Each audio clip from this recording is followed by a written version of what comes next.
of eternal existence, knowledge and bliss, whose shark-shaped earrings are swinging to and fro, who is beautifully shining in the divine realm of Gokula, who I, due to the offense of breaking the pot of yogurt that his mother was churning into butter, and then stealing the butter that was kept hanging from a swing, is quickly running from the wooden grinding mortar in fear of Mother Yashoda, but who has been caught from behind by her, who ran up to him with greater speed. To that Supreme Lord, Sri Damodar, I offer my humble obeisance.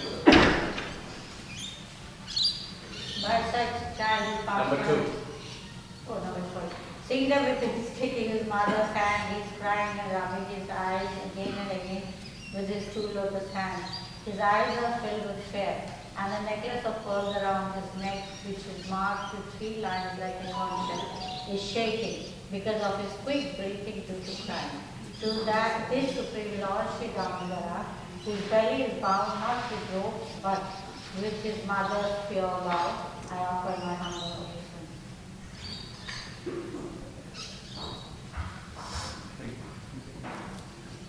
By such childhood pastimes as this, he is drowning the inhabitants of Gokula in pools of ecstasy and is revealing to those devotees who are absorbed in knowledge of his supreme majesty and opulence that he is only conquered by devotees whose pure love is imbued with intimacy and is free from all conceptions of awe and reverence. With great love, I again offer my obeisances to Lord Damodara, hundreds and hundreds of times. O Lord, always you are able to give all kinds of benedictions. I do not pray to you for the goal of impersonal liberation, nor the highest liberation of eternal life and Vaikuntha, nor any other boon which may be obtained by executing the 9 processes of health. O Lord, I simply wish that this form of yours, as Bhagavad in Vrindavan, may ever be manifest in my heart. For what is the use to me of any other boon besides this? O Lord, you will look us with visiting the Lord of thought, like as you repeat again and again by Mother Yashoda, and your reply, ready and very powerful. May this be to the reason of your Lord of faith, be ever manifested. Thousands and thousands of other benedictions are of no use. O Supreme Godhead, I offer my obeisances unto you. O Damodara, O Ananta, O Vishnu, O Master, O my Lord, be pleased upon me by showering your glance of mercy upon me.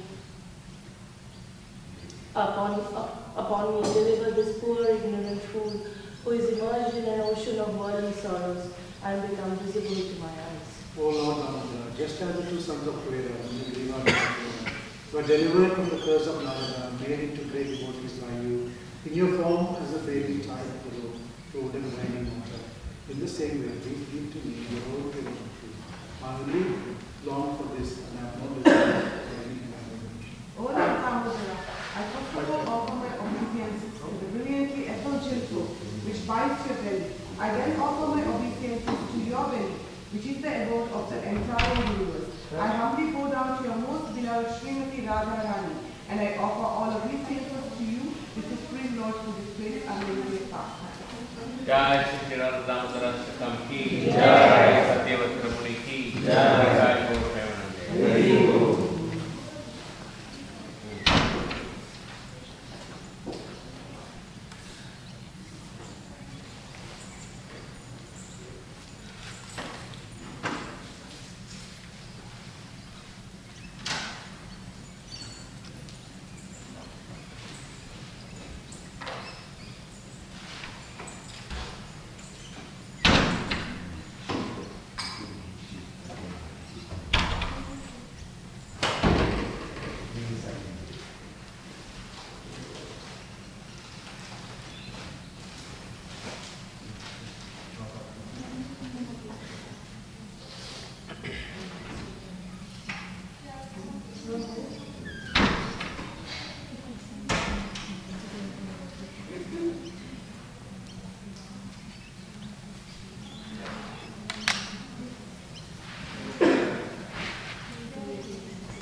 Thank you very much.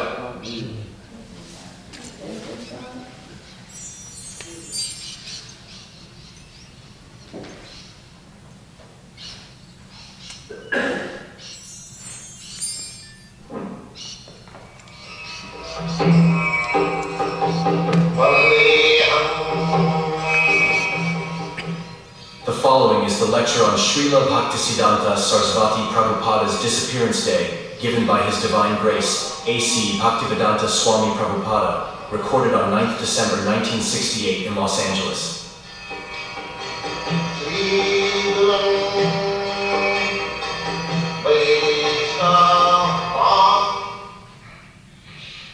So, today is the Disappearance Day of my Guru Maharaj. As I told you, that Sadhava Jivoma Maro. There was a nice story the other day I told you, that a saint is giving different kinds of blessings to different types of persons. So, to a king's son, a prince, he blessed Rajaputta Chiran, or you are a king's son, prince, you live forever. And Muniputra, the son of a saintly person, he blessed me, Majiva Majiva, you don't live. Rajaputta Chirana Jiva Muniputra Majiva. And Sadhu, devotees, he blessed him. Jiva Amaroba, either you live or you die.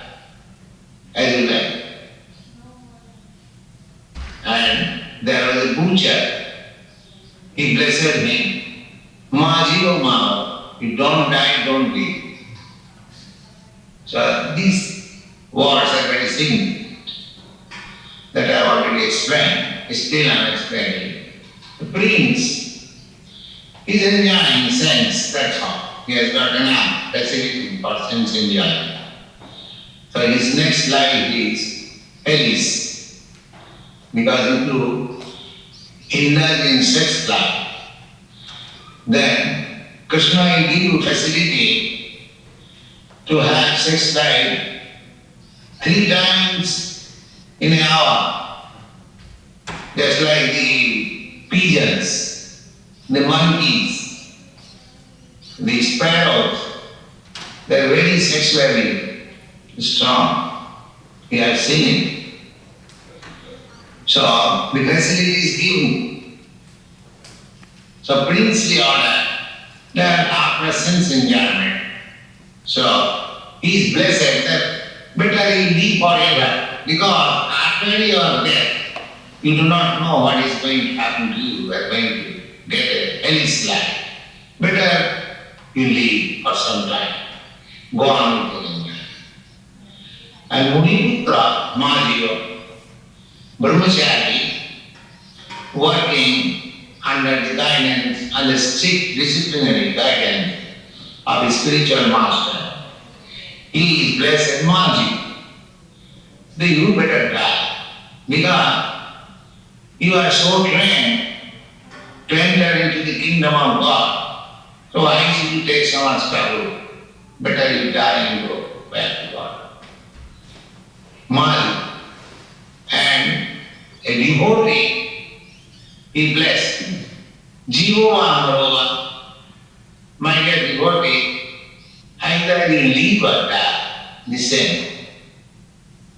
And the butcher, he blessed him, Mahajiva Maha. You don't live, don't die. What is to do? His living condition is so abominable. From the morning, he has to slaughter so many animals, sleep, blood stained, the ghastly scene. That is his life. So what a horrible life this is. So don't live. And don't die also. Because after death, he is going to be in so much hellish condition. Nobody can describe. So both life, living condition and death after death, his condition is very bad. Anyway, apart from others, the devotee, for him, appearance and disappearance is the same. Just like when my spiritual master appeared at Jagannath Puri, he was the son of a very big government office, Bhaktivinoda Thakur. He was a magistrate, government office, and in those days the magistrate is a big officer in government, practically next to government. And Bhaktivinoda Thakur was in charge of the Jagannath Temple. That is the system in Jagannath Puri. And the manager in charge of the temple is the district magistrate. So there was Ratha Yatra festival, and the car was passing in front of Bhaktivinoda Thakur's house. Bhaktivinoda Thakur's name was Kedarnath Bhakta. When he was magistrate, he was known as King Kedarnath. The car stopped before his house, and at that time, Srila Bhaktisiddhanta Saraswati Thakur, a child in the lap of his mother, the mother took the opportunity of riding on the car. He was magistrate wife, so he had the facility. Immediately, people give her a way to go on the top of the car and place the child on the lotus feet of Jagannath, and there are many garlands, one garland Telakam. Bhakti Siddhanta, blessings. This was one of the. There are so many other things. When he was a child, 2-3 years old, he ate one mango fruit which was kept for offering to the deity. So his father mildly rebuked him, "Oh, you have done very wrong thing. This was meant for deity and you have taken it. Or you should not have done it." The child was 2 or 3 years old. He took it so seriously that never after that he took mango. Whenever we offered him mango, he said, "No, I am offended. I cannot take it." He was thinking that. Never in his life he took a mango. He was thinking that I am offended in my childhood by taking the mango of the deity. Well, this is the characteristic of Acharya. They teach by their life action that one should be so much determined that one should not be a child took the mango, there is no offense, but he took that off. Another instance, in my presence, at that time we are also young men, and one of my god brothers, his name is Dr. Aud Behari Kapoor. He is now retired in Vrindavan. Last time I saw. He was also young, and his wife was also young. So we were sitting together talking to Maharaj, and the girl proposed, "My dear master, I want to speak with you." So Guru Maharaj said, "Yes, you can talk what you like." So she said, "I want to talk with you secret, not in the presence of everyone." The Guru Maharaj said, "No, I cannot talk with you secret. You can talk in the presence of my all other disciples." So, even that girl was just like his granddaughter by age calculation. He refused to talk with a young woman in a secret place. These are the instances. So, in his life, he was Akhanda Brahmachari. Bhaktivinoda Thakur had many other sons, and he was the fifth son. And some of his other brothers also, they did not marry, and my Guru Maharaj, he also did not marry. From the childhood, he strict Brahmacharya. Bhakti Siddhanta Saraswati Goswami Maharaj, and he underwent a very severe penance for starting this movement worldwide. That was his mission. Bhaktivinoda Thakur wanted to do this. In 1896, Bhaktivinoda Thakur wanted to introduce this Krishna consciousness movement by sending this book, Sri Chaitanya Mahaprabhu, His Life and Precepts. Fortunately, that year was my birth year, and by Krishna's arrangement, we came in contact. I was born in a different family. My Guru Maharaj was born in a different family. Who knew that I would come to his protection? Who knew that I would come in America? Who knew that you American boy will come to me? These are all Krishna's arrangement. We cannot understand how things are taking place. In 1936, today is 9th December 1938. That means 32 years ago. In Bombay, I was then doing some business. All of a sudden, perhaps on this day, sometimes between 9 or 10 December, at that time, Guru Maharaj was indisposed, little, and he was staying at Jagannath Puri on the seashore. So I wrote him later, my dear master, your other disciples, Brahmachari, Sannyasi, they are rendering you direct service, and I am a householder. I cannot be with you, I cannot serve you nicely, so I do not know how can I serve.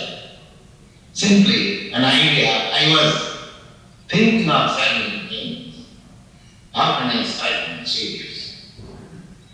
So the reply was dated 13 December 1936. In that letter, he wrote, my dear second son, I am very glad to receive your letter.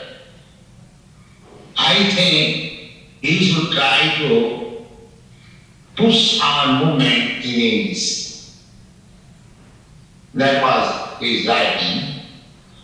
And that will be good to you and to the people who will help you arise. That was his instruction.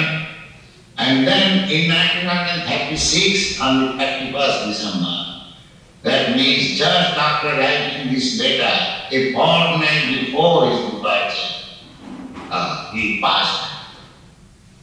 But I took that order of my spiritual master very serious.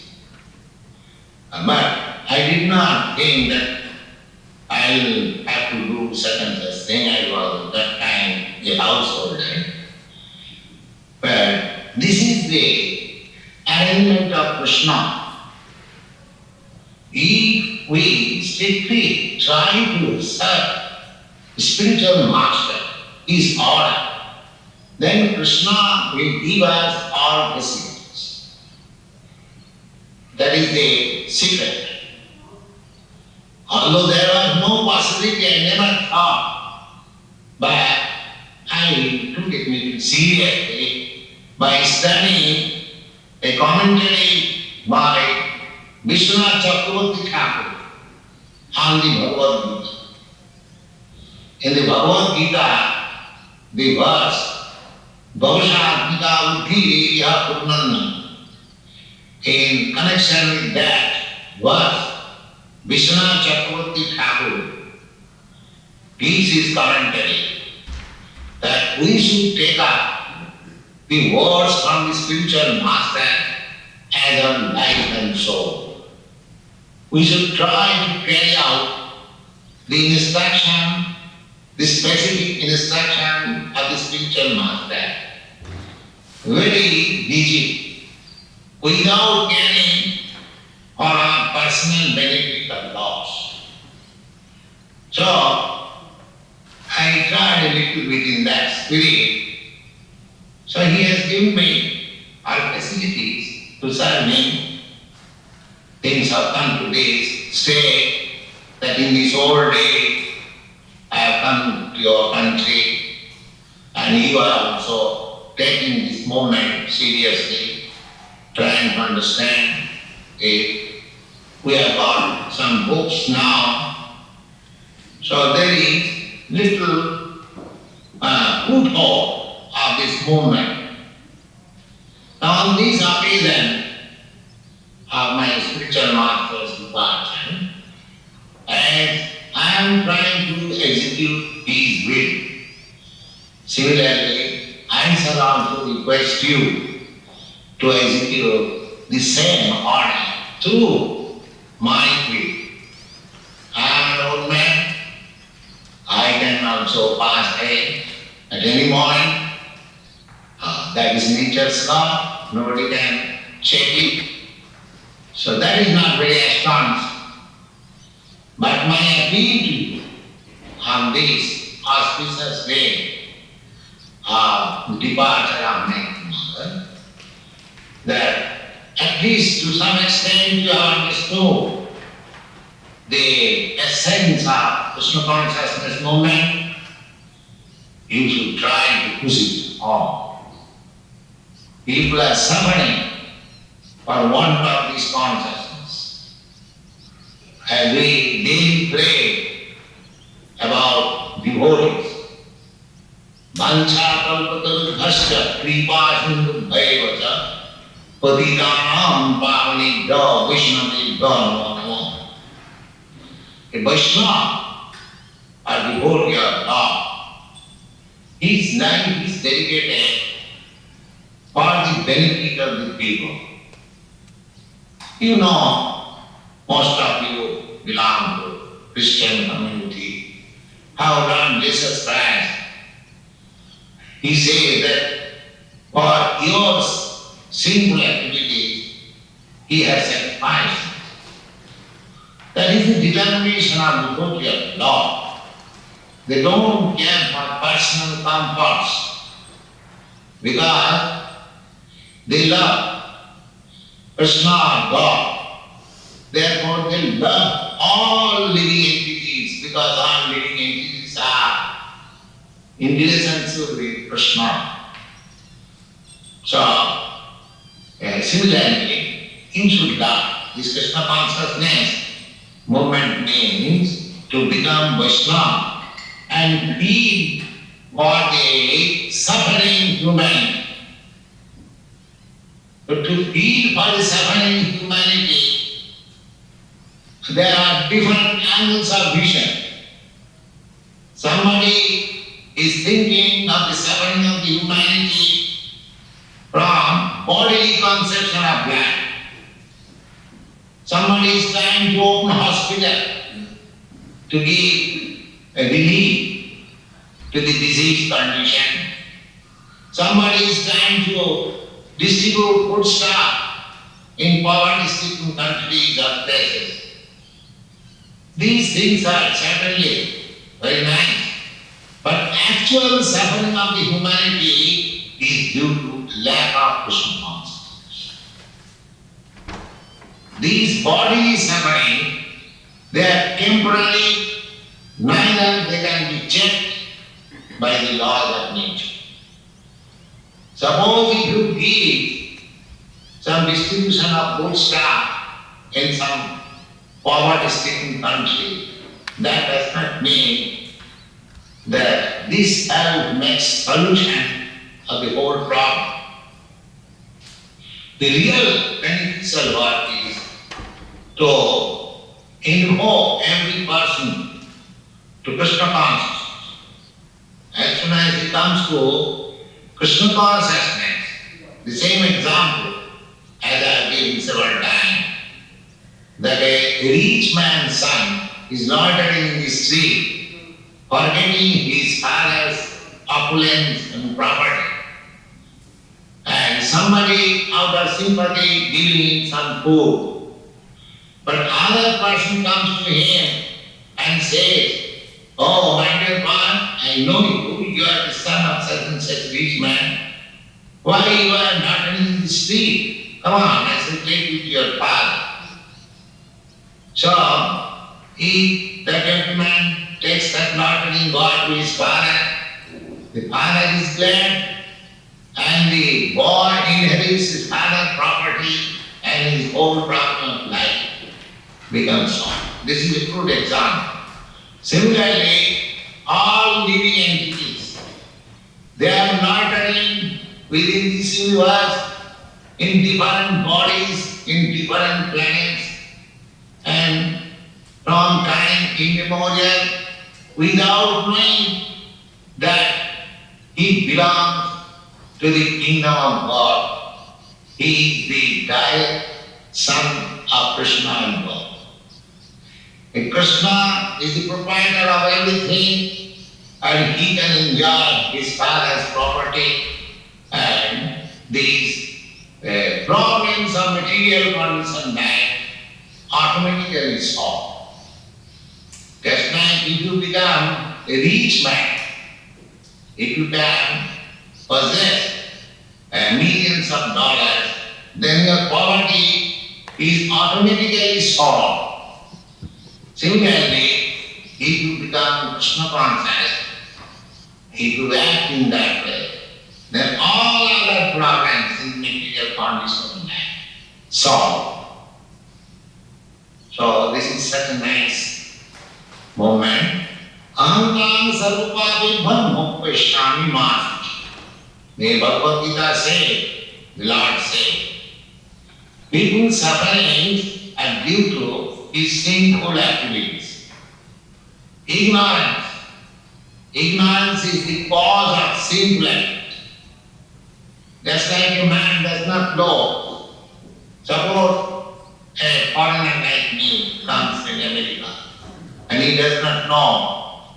Because in India, just like in your country, the car is driven on the right side. In India, I have seen in London also, the car is driven on the left side. Suppose he does not know, he drives the car on the left side and incurs some accident, and he is taken by the police custody, and if he says, "Sir, I did not know that the car is driven on the right side," that does not make him excuse. The law will punish him. So ignorance is the cause of breaking the law or sinful activities. And as soon as you commit some sinful activity, you have to suffer the result. So the whole world is in ignorance, and due to ignorance is complicated in so many actions and reactions, either good or bad. There is nothing good within this material world, everything is bad. So we have manufactured something good and something bad. Here, because in the Bhagavad Gita we understand, this place is dukkhalayam asasa. This place is for misery. So how you can say, in miserable condition, how you can say that this is good or this is bad? Everything is bad. So those persons who do not know the material condition life, they manufacture something, this is good, this is bad, because they do not know everything here is bad, nothing good. One should be very pessimistic of this material world, then he can make advance in spiritual life. Dukkhalayam asasa. This place is full of miseries, and if you study analytically, it's fine, simply miserable condition. Therefore, the whole problem is that we should give up our material condition and life, and in Krishna consciousness, we should try to elevate ourselves to the spiritual platform and thereby be promoted to the kingdom of God. Jadgatyanam vartante tadhyamam param. Where going, nobody comes back to this miserable world, and that is the supreme abode of the Lord. So there are discussions in the Bhagavad Gita. So this Krishna consciousness movement is authorized, very important. Now, you American boys and girls who are taken to this movement, please take it more seriously, and that is the mission of Lord Chaitanya and my Guruvaya, and we are also trying to execute the will by disciplic succession. You have come forward to help me. I shall request you all that I shall go ahead, but you shall be, don't give up pushing on this movement, and you blessed my Lord Chaitanya and his divine grace, Bhakti-Siddhanta Saraswati Goswami Prabhupada. Thank you. Grantha Bhagavatam ki jai, Prabhupada ki jai, Bhagavatam.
Hare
on this auspicious occasion of Srila Prabhupada's Disappearance Day. Namo Vishnupadaya, Krishna Krishnadevaya, Srimati Bhaktivedanta Swami Dinamane, Namaste Saraswati Devi Gaurvani Pracharine, Nirvisesha Shunyavadi Pashyatya Deshakarine. Jai Shri Krishna Chaitanya, Prabhu Nityananda, Shri Advaita Gadadhara Shivasari Gaura Bhakta Hare Krishna, Krishna Krishna, Hare Hare, Hare Rama, Rama Rama, Hare Hare. My humble obeisances to all of you. All glories to Srila Prabhupada, all glories to Shri Guru and Gauranga. Today we have gathered here on this most sacred and solemn day, the disappearance day of His Divine Grace, A.C. Bhaktivedanta Swami Srila Prabhupada, the founder Acharya of International Society for Krishna Consciousness. Though we say disappearance, for a pure devotee of the Lord, there is actually no disappearance, because he continues to live forever through his teachings, books, disciples, and his divine example. Srila Prabhupada fulfilled the desire of Lord Chaitanya Mahaprabhu and his Guru Maharaj, and the holy name of Krishna be spread in every town and village of the world. At the age of 70, he crossed the ocean alone, faced many hardships, and yet, with firm faith in his spiritual master, he gave the world the greatest treasure, which is Krishna consciousness. Prabhupada quotes, "Although my body is temporary, the movement will continue and will reach every town and village of the world, and chant Hare Krishna. This is my only request. That will solve all your problems." So today's program is going to be a humble attempt to remember his divine life and offer our gratitude to Srila Prabhupada. Here is the itinerary of the celebrations. 7:10, which we started with Guru Puja, then we had Srila Prabhupada's Srimad Bhagavatam class. Now at 8:30 we are starting the homage by devotees. At 10 o'clock there will be Abhishek by the congregation. Everybody is welcome to come and do the Abhishek for Prabhupada. At 11 o'clock the cultural program starts by the kids of Gopal Play School and Pandav Sena. 11:30 there is a special video glorification. At 12:30 p.m. there will be Pushpanjali and Guru Puja, and at 1:30 p.m. is the feast Prashadam. So please join us today in this auspicious occasion. And start with an Ankeshwar Prabhuji.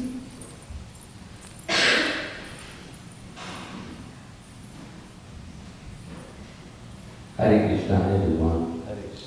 Today on Srila Prabhupada's Disappearance Day, we come together not with sadness, but with deep gratitude. We are thankful for the mercy He showed by spreading the holy names of Sri Radha and Krishna across the world. Even though we can no longer see Him in person, Srila Prabhupada reminded us that His words, His teachings are far more important than His physical body. If we follow His instructions sincerely, we stay forever connected to Him and to Krishna. He once said, "Difficulties of life may come as seasonal changes, but we should not be disturbed. Our process is to chant, and that will gradually clear everything." On this special day, let's renew our commitment to chanting sincerely, serving with love, and sharing Krishna consciousness with others. Hare Krishna.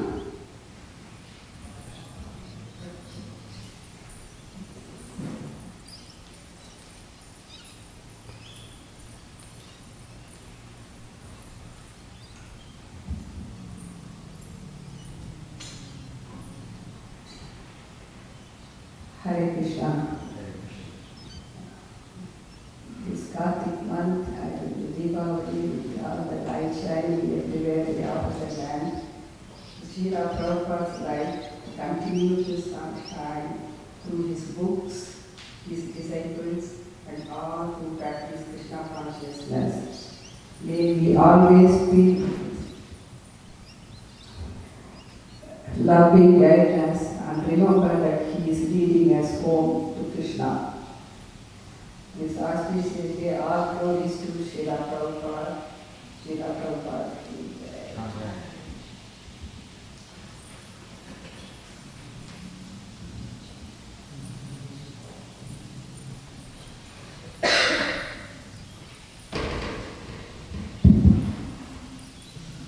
Hare Krishna.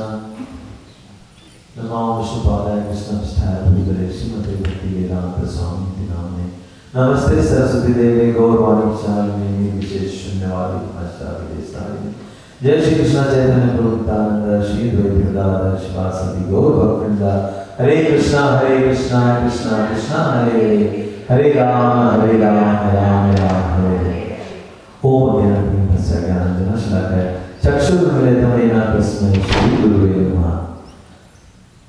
Thank you everyone for coming to Srila Prabhupada's Disappearance Day. We all pray at His lotus feet for His blessings. Prabhupada went all over the world, as we know, to follow his Guru Maharaj's instruction to preach Krishna consciousness to everyone. And according to Mahaprabhu's prophecy, that his name and Lord Krishna's name will be chanted in every village and town of this world. And one Senapati Bhakta will come into this world who will take the name of his name and Lord Krishna's bhakti all over the world. And we know that prophecy materialized when Srila Prabhupada took Lord Krishna's name to the United States in 1965. Over the years he struggled, a couple of years he struggled, as we all know what all he went through. Not so much of good health he went through, challenges he went through. He negotiated his own standards in terms of bhakti. He shared the same spiritual, the meat eaters were using same home, same beddings, and name it. He negotiated all his standards just to preach Krishna consciousness into the material world, into the world which is modern, we say today, and which was his Guru Maharaj's wish. Back in 1922, he met his Guru Maharaj, Bhaktisiddhanta Saraswati Goswami Maharaj. He was not prepared to go to the preaching because he said to his friend who was trying to force him to go to this preaching of his Guru Maharaj, not at that time his Guru Maharaj, but he forced him, let's go and listen, and because he had heard that this Maharaj's preaching is different from everybody else. And when Prabhupada went and had his first class, he was very much convinced that he is not like any other Swamis or Maharajas going around. So he fell in love with his Guru Maharaj's teachings, and then he aspired to become his disciple. And back in 1932, his Guru Maharaj told him to go and preach this word of Mahaprabhu all over the world. And then Prabhupada, when he was in his family life, he thought that a day will come when he'll have enough money to go and preach, go overseas and preach. A lot of his predecessor, God brothers and sisters were sent by Bhaktisiddhanta Maharaj to London and to the US. They all tried and they were unsuccessful, and they all came back. And back in 1965, Prabhupada tried, he went out to the US, and after some struggles, as we all know, he succeeded. He, as we heard in his own presentation today, that he was only preaching to young devotees of the US, and then European devotees in the US, and they were all with the Lord's mercy, Lord's blessings, and Lord's wish. They were all following him to the world. My Guru Maharaj in one of his presentations said that Prabhupada has written so many books, he has given us so many instructions. All we have to do is follow his instructions, read his books, and we will go back to Godhead. And that is exactly what Prabhupada said to his disciples. And that is exactly what my Guru Maharaj followed to the world, as we all know. So in this very auspicious occasion, let us pray to the lotus feet of, as we know, Vaishnava Acharyas never leave this world, they never leave their disciples. We are all his disciples, that's what my Guru Maharaj said. So let us pray to his lotus feet that he gives us blessings, and then we follow his, we are able to follow his footsteps and his instructions and make our lives successful and go back home, back to Godhead. Hare Krishna, Krishna Krishna, Hare Hare, Hare Rama, Ram Ram, Hare Hare. Thank you, Prabhupada. Thank you, everyone. Hare Krishna.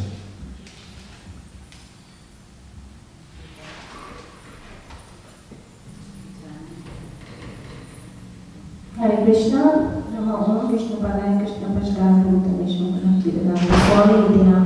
Namaste Saraswati Devi Gaurvani Chani Nirvisesh Shunyavadi Pashtanjali Shetani. Jai Srila Prabhupada Ki Jai, Srila Prabhupada Disappearance Day Ki Jai.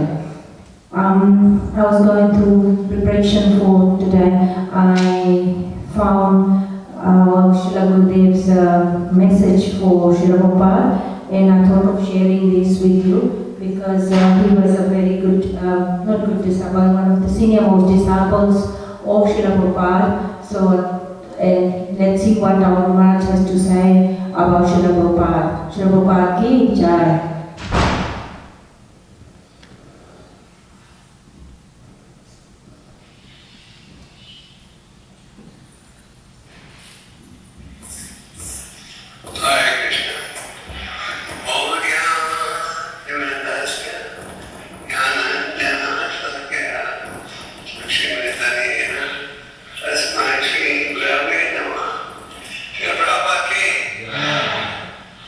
So today we are celebrating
established the Krishna conscious movement.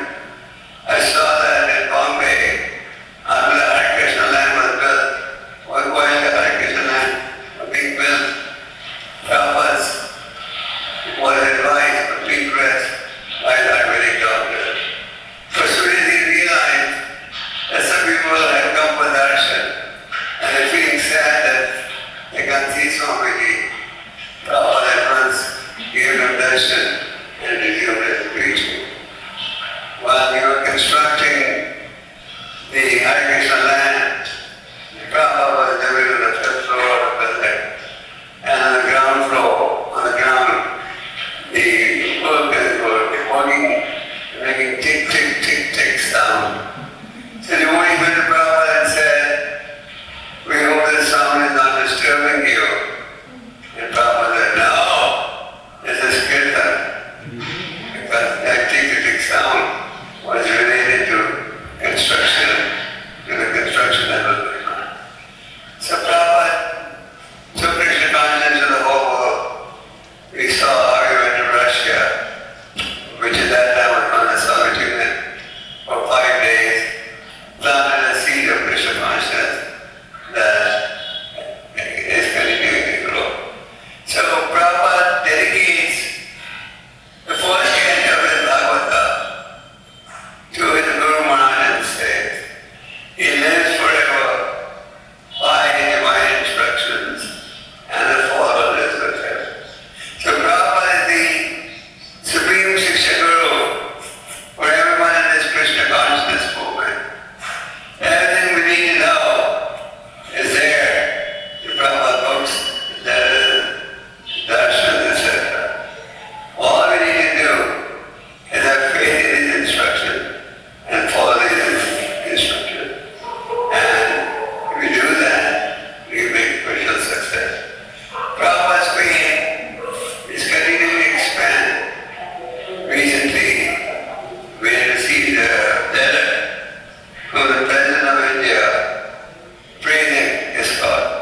I thought I could just read the ISKCON has over the years played an important role in popularizing the noble internal message of the Srimad Bhagavad Gita, promoting spiritual harmony.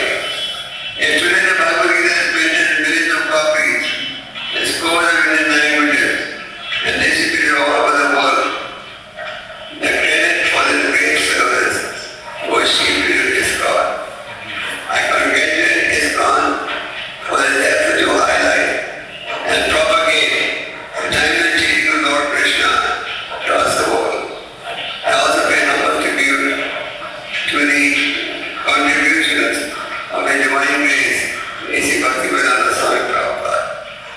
So, Prabhupada's efforts are being recognized everywhere. Every day. About 3 weeks ago, we had a festival. Haribol, thank you so much. That was our Guru Maharaj's glorification for Srila Prabhupada. Srila Prabhupada ki jai.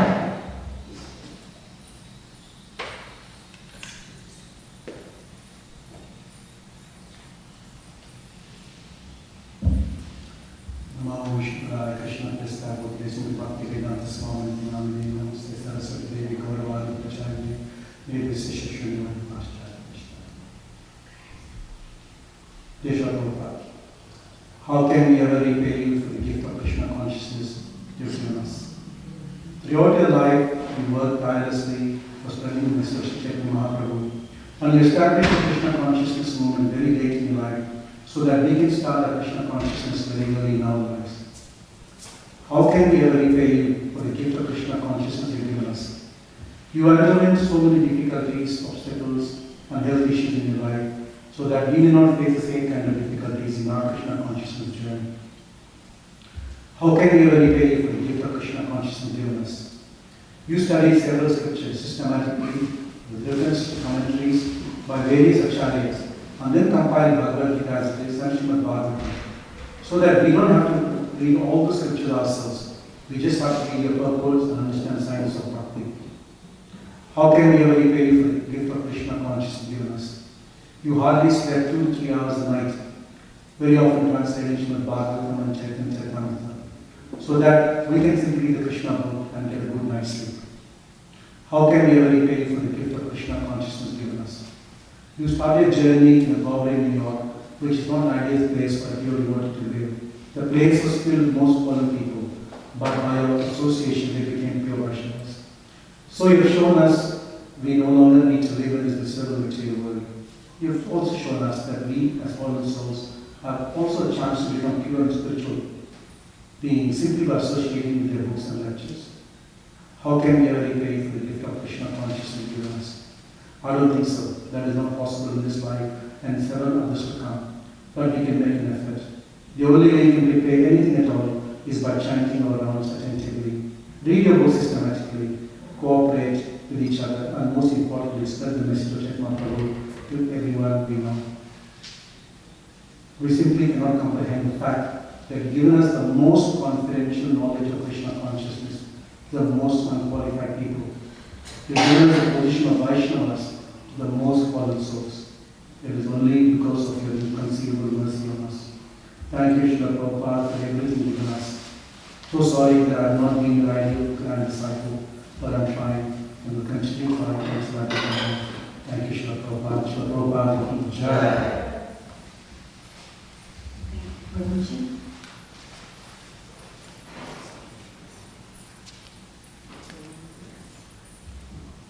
Hare Krishna, Jnana Durganda Sayana Jana Shalatya Chakshurum Kamina Tasma Shubhavina.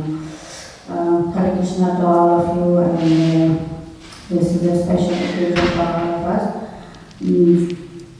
I think if Prabhupada would not have been there, so we all would not have been here. It's because of his mercy and his compassion that he delivered so many people with his, devotion towards and his commitment towards his Guru Maharaj. So on this we know all about Prabhupada Lord. So I would like to share 2-3 instances of his childhood pastimes of Prabhupada. So one day, Prabhupada was very little and he goes with his father to shops and he was crying for, I want the gun, I want gun, I want gun. So father said, why you want gun? So he was insisting and every child would do that. So anyway, then father buys one gun for him and then Prabhupada started crying for another one.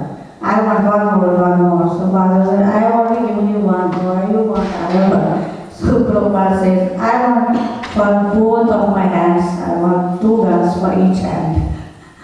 So one of the other incident of childhood, is related to a sort of Damodar Leela. Prabhupada, when Prabhupada was little, he would not go to school. So his mother then had to hire someone servant, and his name was Damodar. And he would tie Prabhupada's belly with the rope and take him to the school. He would pull him to the school. So for a few days that happened, and after some time then Prabhupada knew that no, I have to go to school. So then he started on her own. So it was an incident that the name of that servant was also Damodar. So I want to share one funny incident of, hilarious incident of Prabhupada. One day a Mexican, that what we call the best beauty, peasants, she had won the best Mexican award. So one day she came to, I don't remember the temple, which temple she came, and all the devotees were, after seeing her, they were so engrossed and they were just looking at her beauty. Then Prabhupada saw his devotees are all, so much attracted to her beauty. And then Prabhupada just said, you know what? This lady had dented and painted her body very nicely. But if you see deeper, she is full of mucus and all the stuff in his stool is also, it won't have fragrance. It is as dirty as others, that everybody must realize that, oh my God. So Prabhupada wanted to say that we should not be only attracted towards the external beauty, we should be attracted towards actually the inner beauty. So on this day, without wasting much time, I would just pray to Prabhupada and take his blessing that we all should work for his mission and be a soldier in his this Chaitanya Mahaprabhu's mission. And we all should cooperate and try to spread as much as Krishna consciousness, because Prabhupada has already given us as a ready-made everything. We just have to, as Nasraj Prabhu said, we just have to apply that. That's it. We don't have to work hard to, like as Prabhupada would have worked hard. And one more thing, like one of the devotees was saying that, like if we travel somewhere, we feel so much jet lag, this, that, then we whole day sleep, oh I'm so tired. So devotees were saying to Prabhupada after traveling so many hours, he was just as now Yuvana as Krishna is full of energy and he would never be lethargic or anything. The moment he would land from his aeroplane, then next moment he will be ready to have his preaching movement. Thank you all devotees for coming, and hope that on this day Prabhupada will bless us. Thank you. Hare Krishna.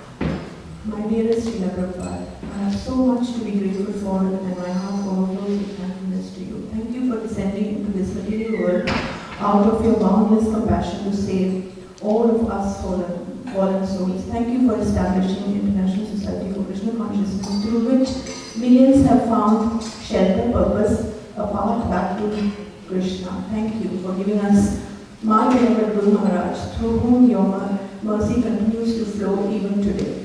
Thank you for your tireless effort in translating and commenting on countless sacred scriptures, illuminating the path of bhakti for generations to come. Thank you for giving us a life centered on chanting the holy names, serving the devotees, and spreading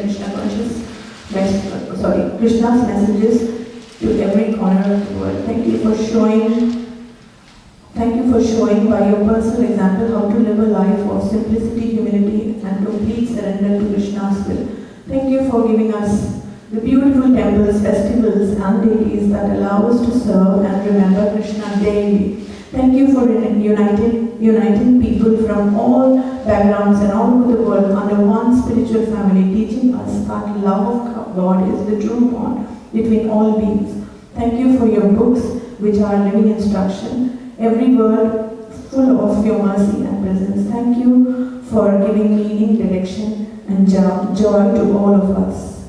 Thank you. Please bless us so that we may serve your mission with sincerity, steadiness, and pure heart, to please you and Shri Radha and Krishna, your eternal servant. Jai Shri Radha Devidasi.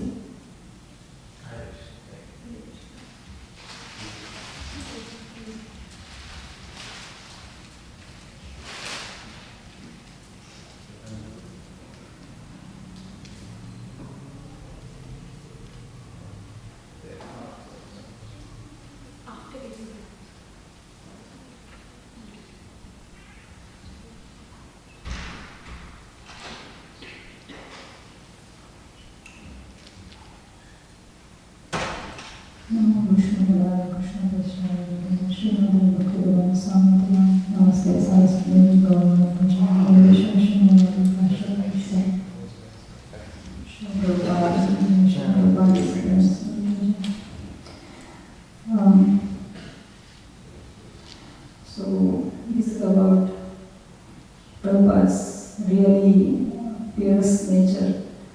How, like that's the reason he is called Abhay Charana Arvinda Bhakti Vedanta Swami Srila Prabhupada.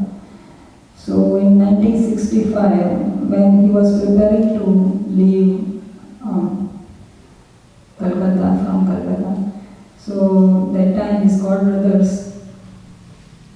had lots of discussion with him that, see, all have gone, all the Bhaktisiddhanta Saraswati Thakura's disciples, they have gone and they are unsuccessful.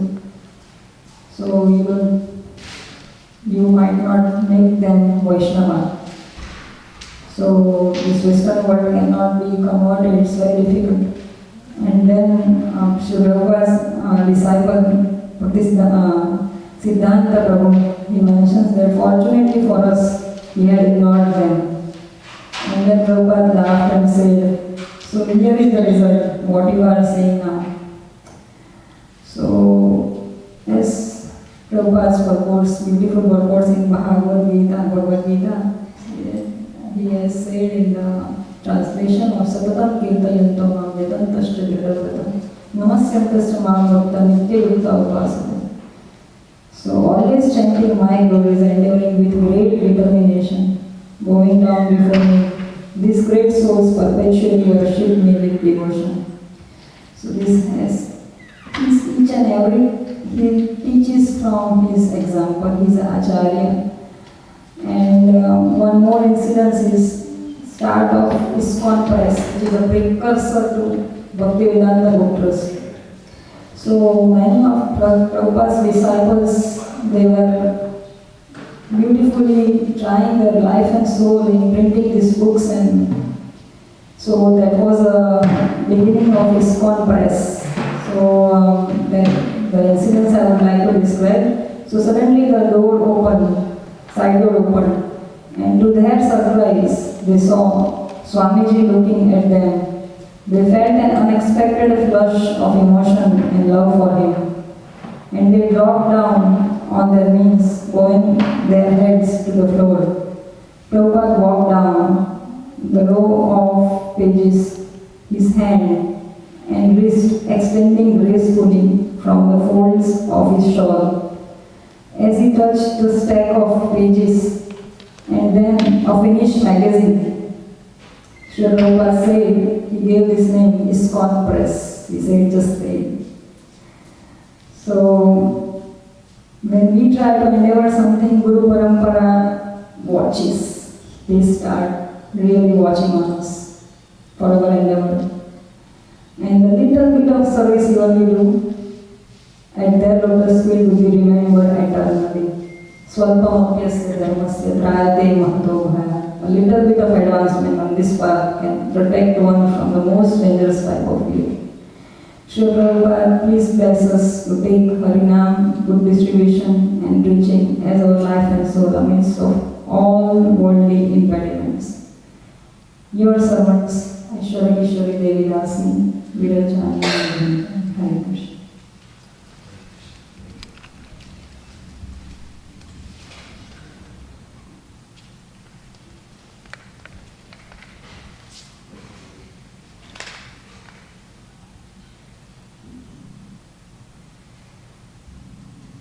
Hare Krishna.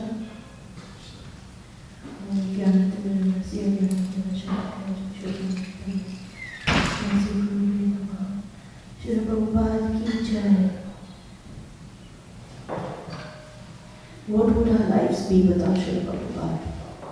Who would have made this huge, big, one family house of ISKCON? Where would we have enjoyed celebration, glorifying Krishna? How would we have known the joy of Gauranga, Nityananda? How would we have understood how to celebrate and how to glorify even within our material duties? I was born in Odisha and I am a Bengali.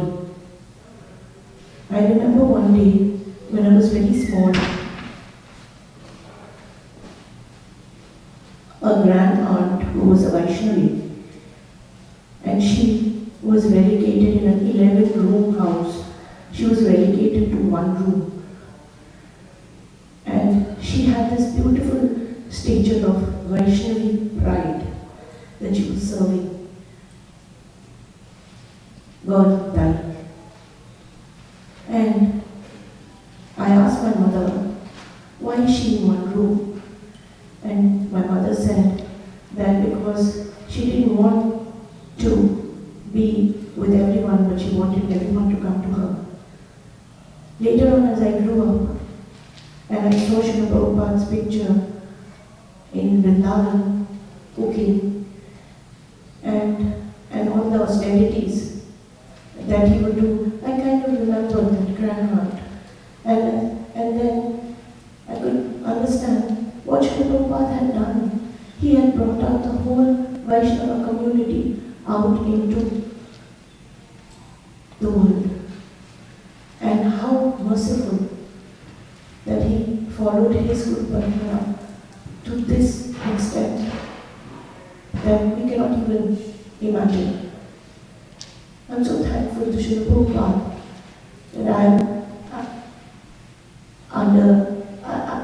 I didn't know so much of Sanskrit, and I always wondered, how will I know my scriptures? How will I know everything?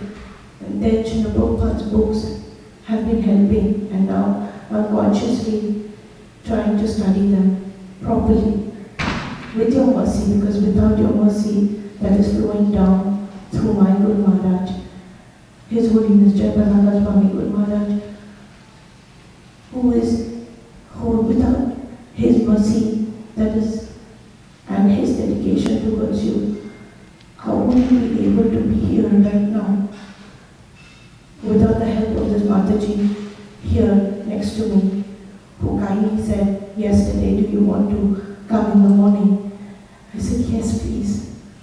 Thank you, Sri Prabhupada, that I didn't have to watch this online, that I could come here. That's devotee care. Thank you so much, Prabhupada, and help us so that we can do what we need to help each other to progress in Krishna consciousness.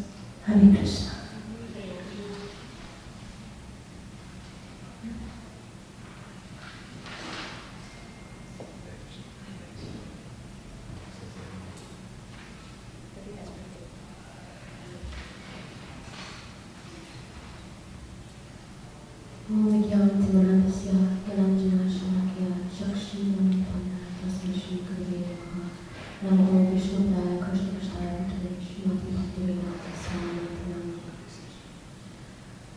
My dear Srila Prabhupada, you are the beacon of light, illuminating the darkness of my ignorance. You have taken birth, and I have taken birth into a culture where the name of Krishna is rarely spoken. But by your grace and your mercy, I found myself hearing his sweet name and being called to this spiritual path. I was searching for spiritual truth my entire life. All the paths I walked, every teaching I heard, felt incomplete and hollow until I found you. You gave me the name by which to call God and the method to connect with Him. This is the treasure beyond all treasures. I am not worthy of your grace.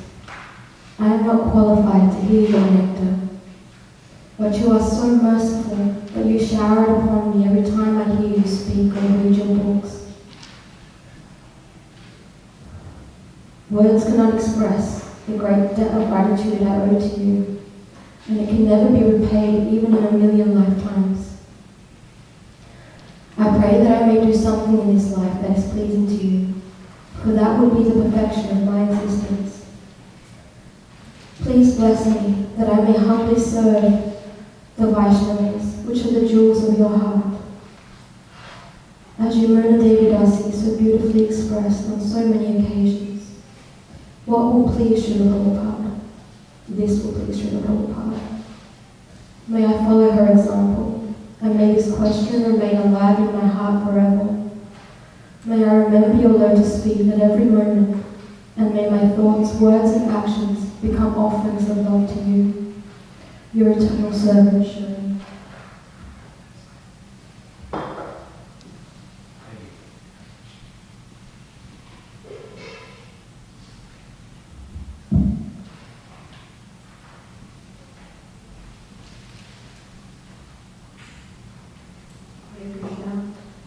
Srila Prabhupada ki Jai.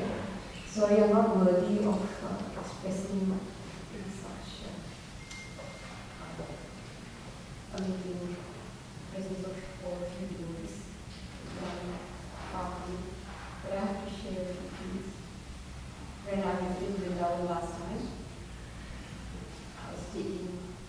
picture, right? And Shokula was 80 years old. And he said something very precious. He said, "Jab tak Prabhupada yahan nahi aata, tab tak Vrindavan so raha." And that was so precious. Because he said, it was an amazing thing to even listen to that person while it was surreal. Because he was saying, before Prabhupada started on this, there was no place where 4 or 5 hours of Kirtan was done. That was something that just stuck.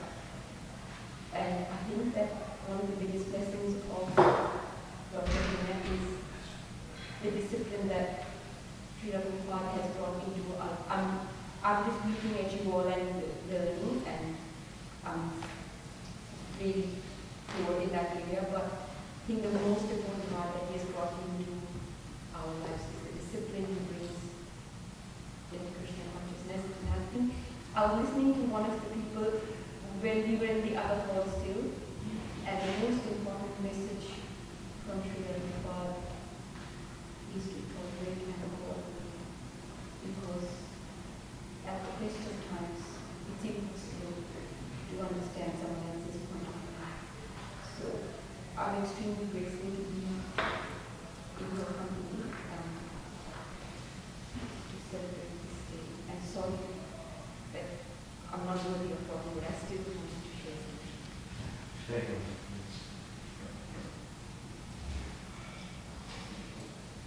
Hare Krishna. Om Kyanti Mirandasya Dhananjana Savakaya Chakshurumilitam Yena Tasmai Shri Gurave Namaha. Namo Vishnu Padaya Krishna Pristhaya Bhutale Srimate Bhakti Vedanta Swami Niti Namine Namaste Saraswati Devi Gauravani Pracharini Nirvishesha Shanyavadi Paschadya Disappearance. Jai Shri Krishna Chaitanya Prabhu Nityananda Shri Advaita Gadadhara Shivasadi Gaura Bhaktavinda. Hare Krishna, Krishna Krishna, Hare Hare.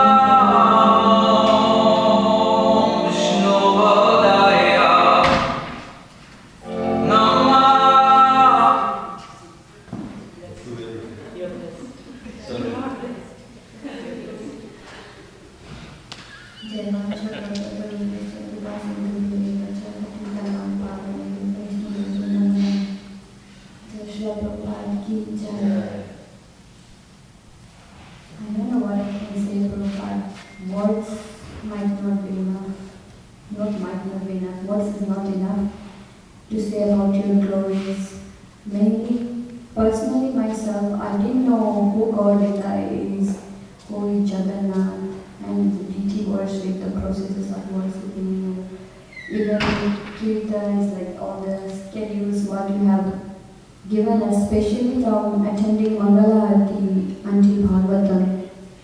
It's when we attend that, even one single day, I can feel the difference in my throughout the day rather than not attending the other days.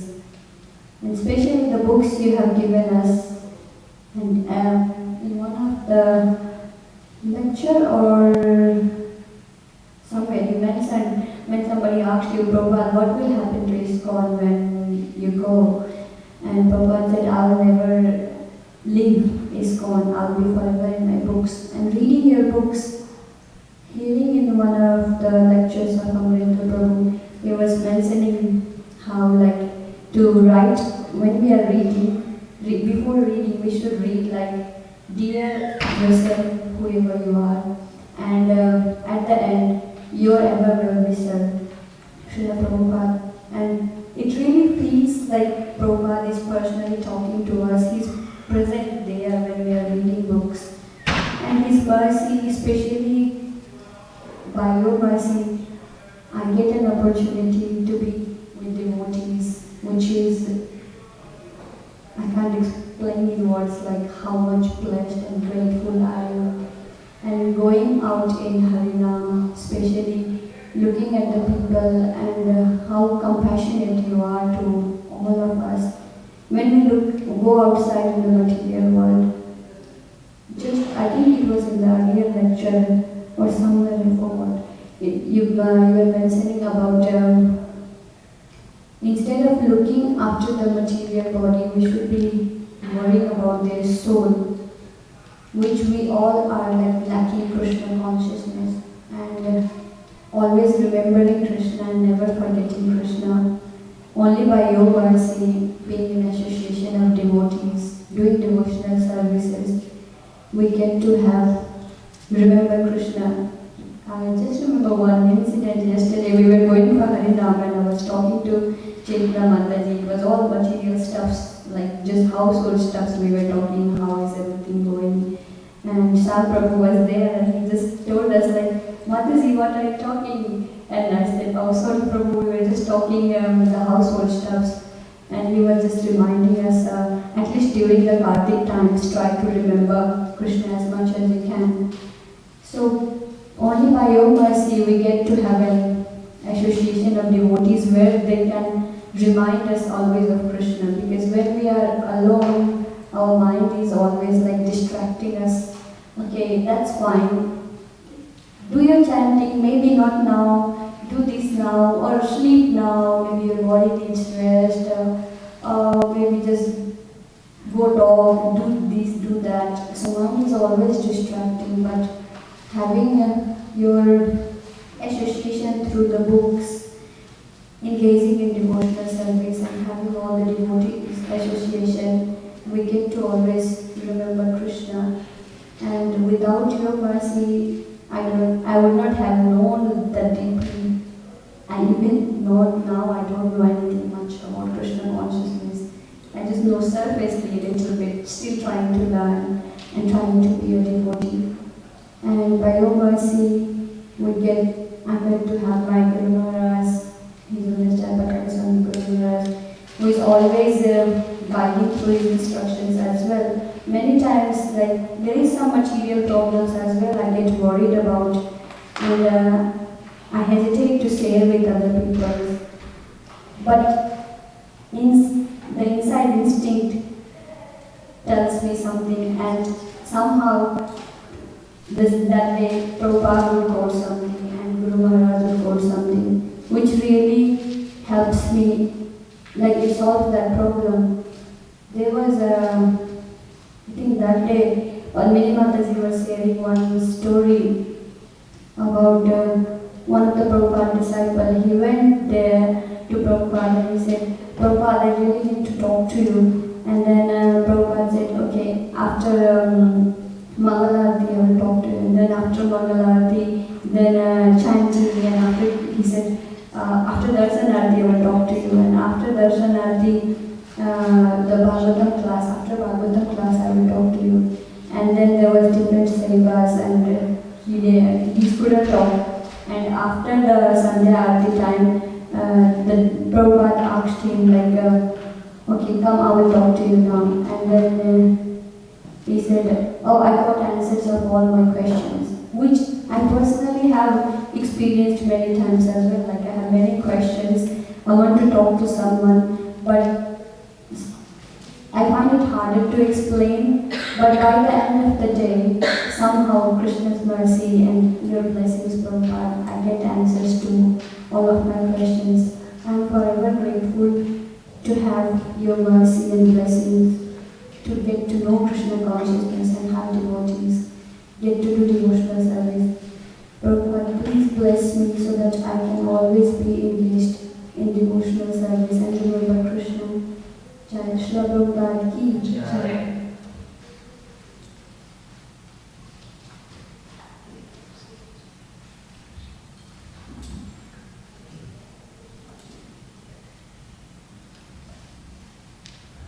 Hare Krishna. Namo Vishnu Padaya Krishna Prasthana Bhutale Srimati Bhaktivedanta Swami Namaste Namaste Saraswati Devi Bhagavani Prachani Devashishwani Hare Krishna. On this occasion, I would like to recollect a couple of instances from Prabhupada Leela. One, Prabhupada was going all around the world. He went similarly to Russia to start preaching there. And Russia was very communist and it was not an open society and it was very, very restrictive. But he had got a contact of one person there and he was staying with him, and he was saying about the conditions of how the situation is and how restrictive it is. Sri Prabhupada tried things, but it was not so much possible. So he made, I can't recollect the name, but he made that, he preached only to one person, and he asked to preach that person to wherever it is possible. So it started with one person. Prabhupada could only preach to one person, but if we can see now in Russia is like an example, like so many thousands and thousands of devotees in current day. So, I mean, how much is Prabhupada's determination and moreover purity is, we can see just to one person he preached, and that one person has, today the community is so strong, and that is one of the example of Prabhupada's, is the one like, is a Krishna sent person, is an energy of Krishna actually. And another instance is like, this is again, can't recall the names, like one sannyasi was majorly involved in developing and building ISKCON Balaram Temple, Krishna Balaram Temple in Vrindavan. And Prabhupada was so happy with that devotee, and he said, you built a home for Krishna, definitely Krishna will give you, will take you to his home. So when he gave this word, and actually in Bhagavatam somewhere it comes, when a sannyasi or a true devotee of the Lord says a word, it will become the responsibility of Krishna to fulfill that word. It is no more the responsibility of anyone. Krishna takes this, that because this my devotee has given a blessing, I should make it true.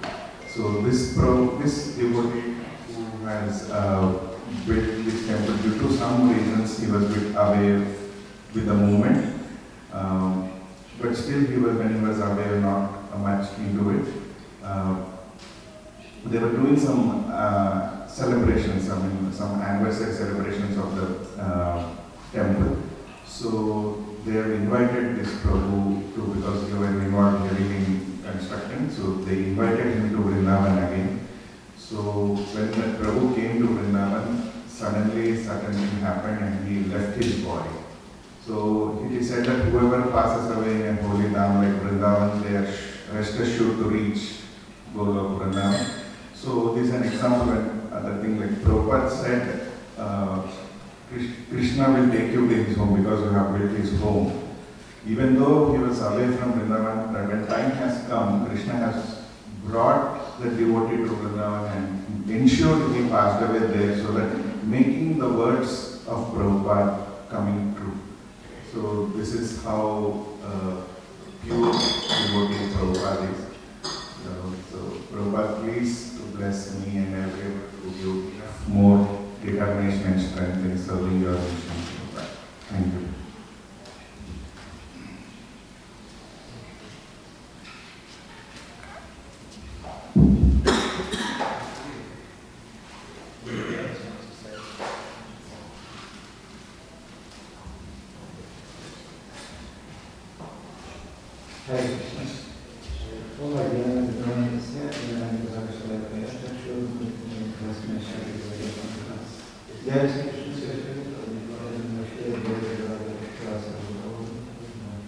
Hare Krishna, Krishna Krishna, Hare Hare, Hare Rama, Hare Rama, Hare Rama.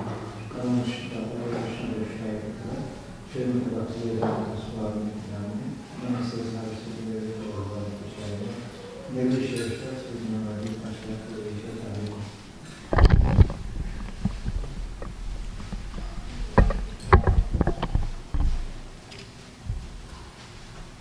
Was meditating on Srila Prabhupada this morning and every day, thinking that the Appearance Day always we celebrate so joyfully and very elaborately and so much pre-planned for that celebration. When it comes to the Disappearance Day of Srila Prabhupada, Kenya Acharya, it's somehow much welcome pleasing to celebrate. So, Kenya Acharya, especially when it comes to Srila Prabhupada. And a thought came to me that for many of us, those who are not directly disciples of Srila Prabhupada, we haven't met Srila Prabhupada directly, physically. But for all of us, Srila Prabhupada, we met him through his books, so and through his lectures. I was thinking, in that sense, there is no separation from Srila Prabhupada for us, especially. He is always present in the form of his books, teachings, and lectures. There is no disappearance of Srila Prabhupada in one sense. And whenever I think of Srila Prabhupada, it brings deep gratitude for his contribution, and especially when I apply to my personal life, I feel it's like a difference between Satyuga and Kali Yuga. Before meeting Srila Prabhupada in form of his books, it was like Kali Yuga. After meeting Srila Prabhupada, it became Satyuga. Every day is joyful in its association.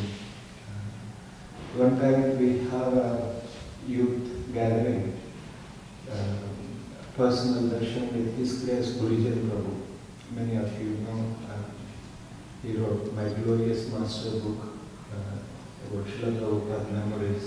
Whenever we go for personal darshan with all the youth group, Prabhu asks question, and then he asks everyone's opinion.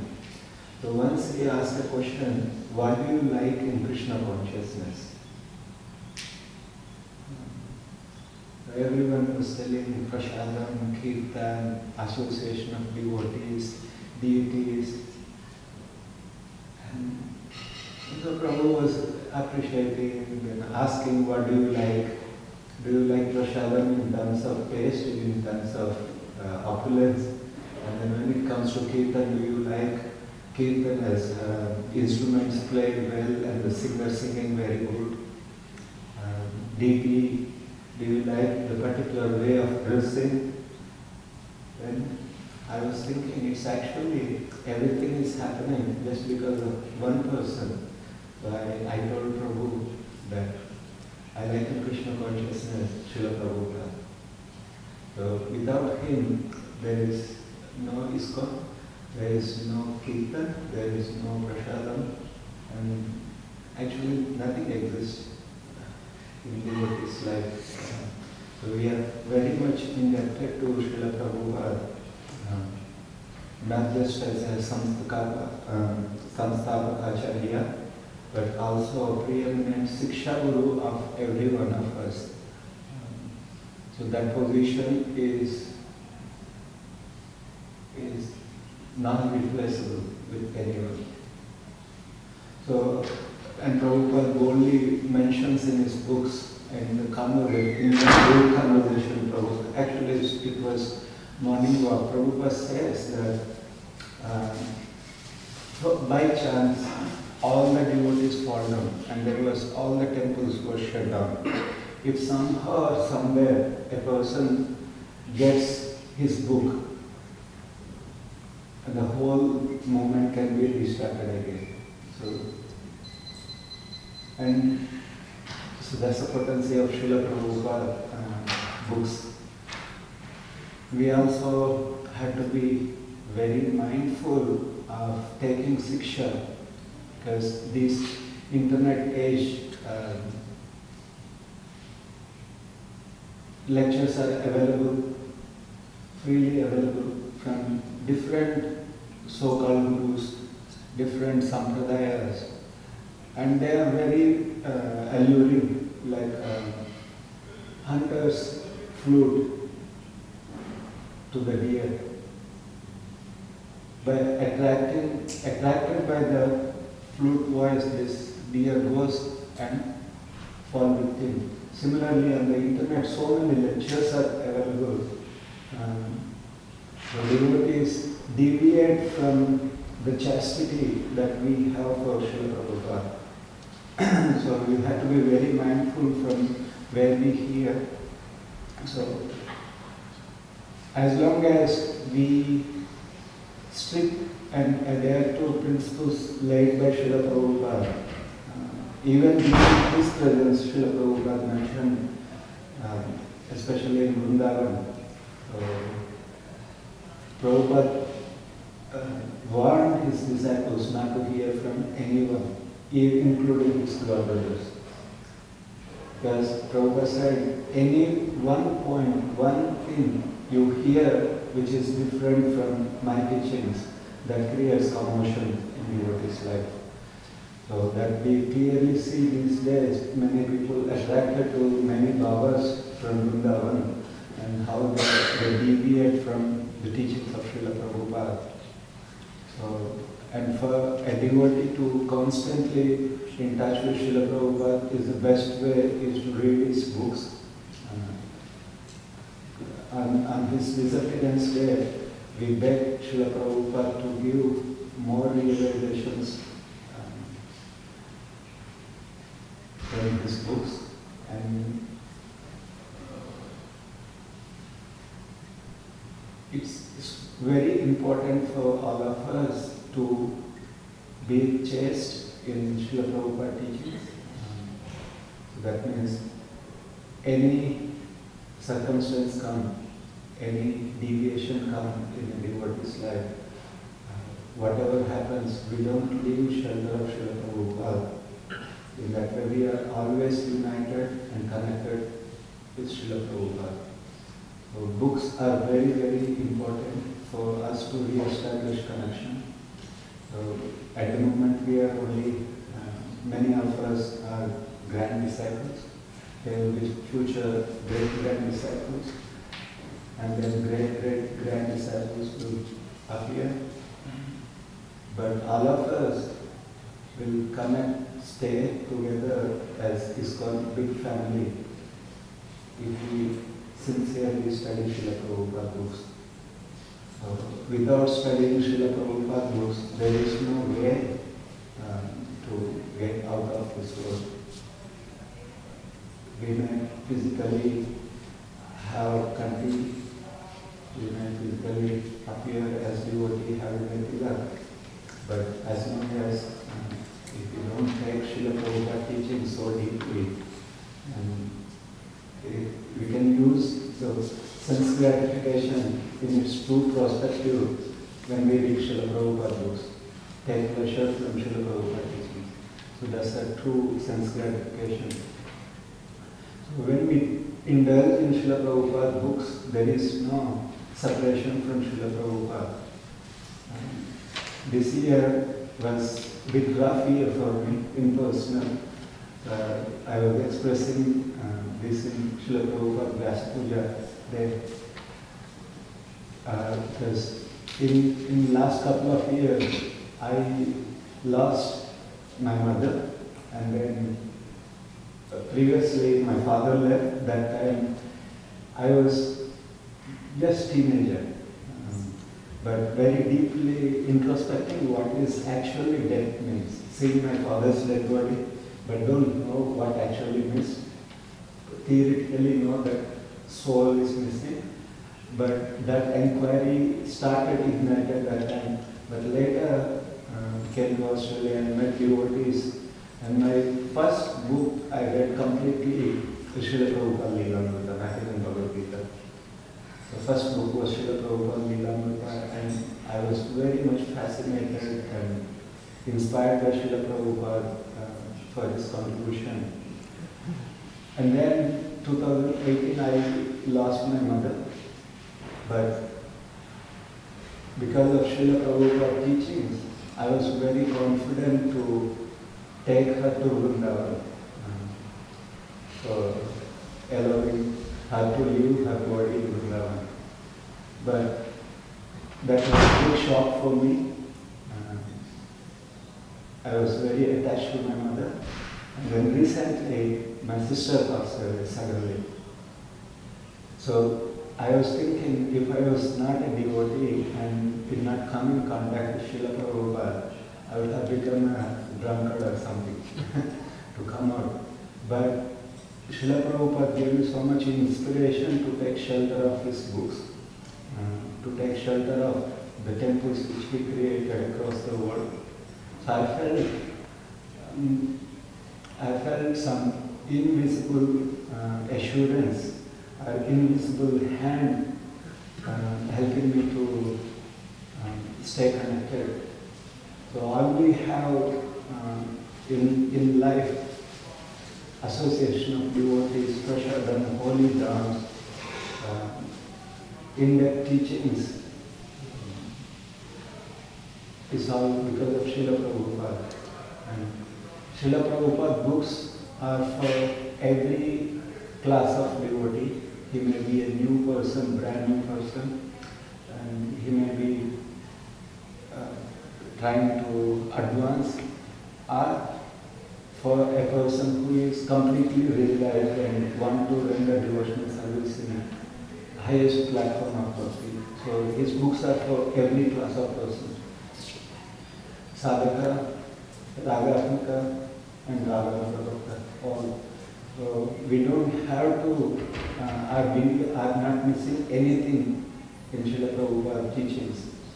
So we covered everything, so we don't have to look somewhere else. So when we connect to Srila Prabhupada's books, his teachings, his dedicated disciples, there is no disappearance in devotee's life, Srila Prabhupada. There is humble gratitude to Srila Prabhupada being in our life. And I pray to Srila Prabhupada that he never leave us, and I pray deeper realizations in his books, and I want to sincerely serve his lotus feet by somehow or others, teaching and preaching his books. So that's our eternal obligation. So we all connect with Srila Prabhupada. Hare Krishna. Hare Krishna.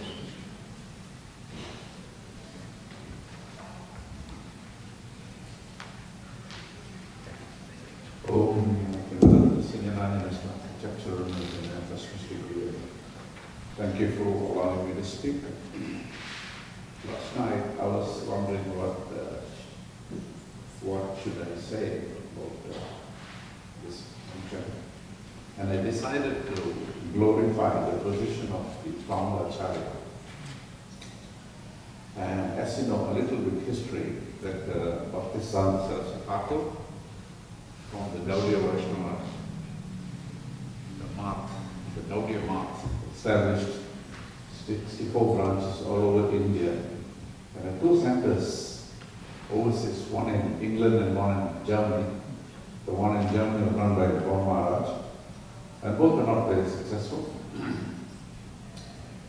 And soon after Bhaktisiddhanta passed away, then infighting became prevalent, and further development ceased. And if those of you who go to a Gaudiya Temple today, that will give you an idea how we should not go that direction. So it's all right. It's there. Now, that's not the main story. The main story is our hero of the day, Srila Prabhupada. So, of the many offshoots, as a result, there are many offshoots, Chaitanya Mahaprabhu, and so many things, so many offshoots came out of the Gaudiya Math. Of that, Srila Prabhupada is the founder Acharya, the most important branch of Lord Chaitanya's Bhakti tree, the tree of divine love of Gaudiya, which is called ISKCON. So this is taken over from where we left off. And as you know, Prabhupada traveled all over the world established. Now the founder Acharya, their Acharyas are foundational spiritual masters for all gurus and disciples in their paramparamic lines. So it's a very important position. That is why we celebrate. This is called the founder Acharya in Sanskrit is called Adyacharya, and today's disappearance function is called Tirubhav. So it is disappeared, of course, the soul is eternal, it doesn't die, it disappears and appears. We are glorified so much because they are not only, as Adi Gurus, they are not only inspired others, but they also inspire others to become gurus. Like Prabhupada has met so many spiritual masters who in turn are making so many gurus. So that is the most important position of the founder Acharya.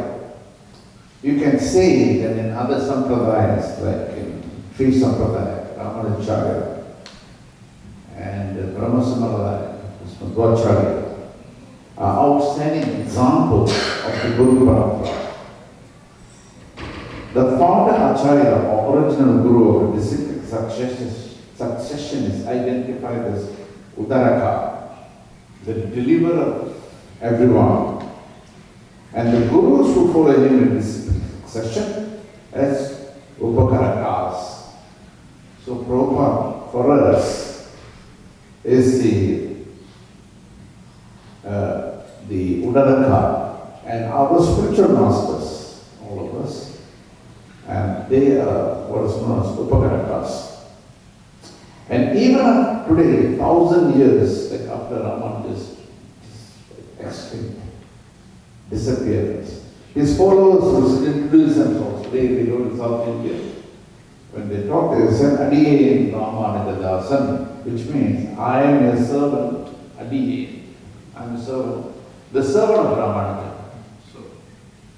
So it would be nice if we can do that here.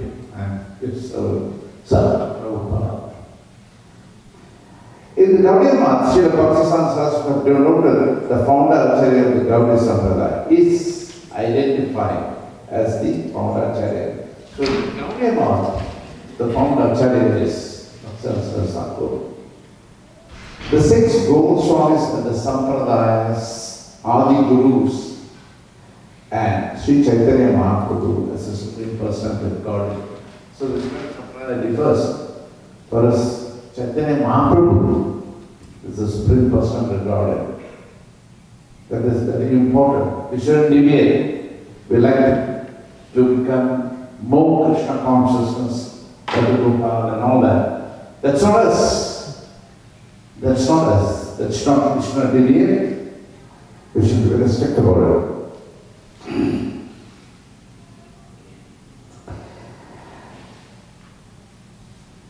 So, Lord Chaitanya enlightened. So, what did Chaitanya Mahaprabhu do so much so to be considered as the Supreme Personality of Godhead? Because all the pastimes of Krishna has disappeared. Vrindavan itself was just gone, destroyed. And here, the Lord Chaitanya Mahaprabhu inspired the 6 Goswamis to revive the Vrindavan pastimes of Lord Krishna.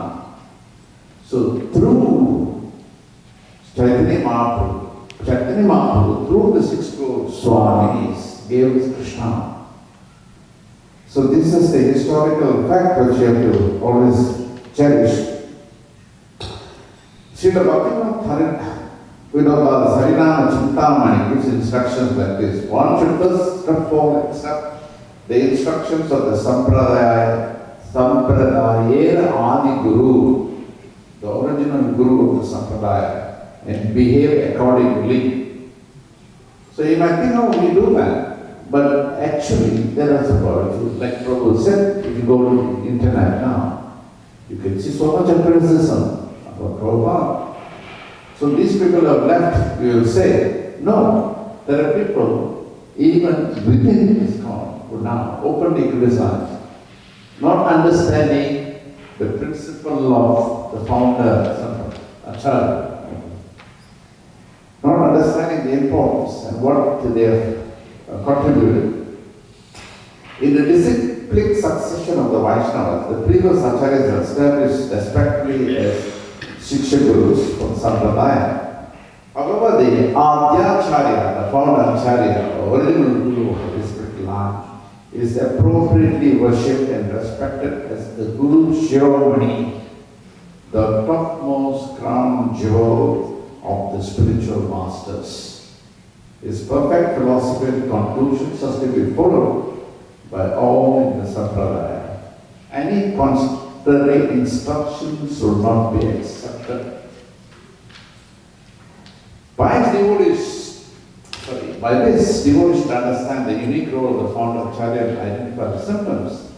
For ISKCON, we know the prophet how the Ramanujas and Madhvas have survived and thrived over the centuries by keeping their founder Acharyas in front and center as the foundation of spiritual master for all generations of gurus and disciples. So that example, how in the Madhva line and also in the Ramanuja Sri line is still being so strong because of that, holding on to the founder Acharya very strongly. So we should not deviate, we should hold on to the founder Acharya, so Prabhupada, and for the betterment of society. Similarly, Srila Prabhupada has clearly emerged as the founder Acharya of ISKCON's branch of Lord Chaitanya's Bhakti tree. His vision was unveiled, universal and transcendent devotion. His spiritual children and grandchildren, of course, greatly fortunate to be in the line of this disciplic success. Prabhupada entirely preached and tried to establish a new world. Actually, he's already established it. It had already existed in his mind. By his intense desire, the whole world is already saved from this material contamination. He has since given it to us on a platter. So the whole thing is envisioned and is given it to us. The problem of the material world, how to escape from it. It's all ours now. Now comes the problem. In spite of all this, devotees seem to be embroiled in misery and bitterness. Instructions are simple and to execute easy, yet we stumble. So Prabhupada, don't become too intelligent, you will spoil everything. Do as I've done and speak as I've spoken. This material world is no place for a gentleman or Prabhupada, qualification to understand. Only qualification is to hear. We have to accept the words of God in totality. Cannot accept selectively. So in spite of all that, these difficulties. So Prabhupada gave philosophy but regretted for not giving culture. He told us, not this body. But he didn't tell us how these bodies must act with one another. Culture was to the end of time. He was establishing all over the world. There was no time. Of course, he did try here and there. He was organizing marriages for his disciples. He even went to Lloyd, some of I can't remember that, Calcutta. And then he bought saris and gave his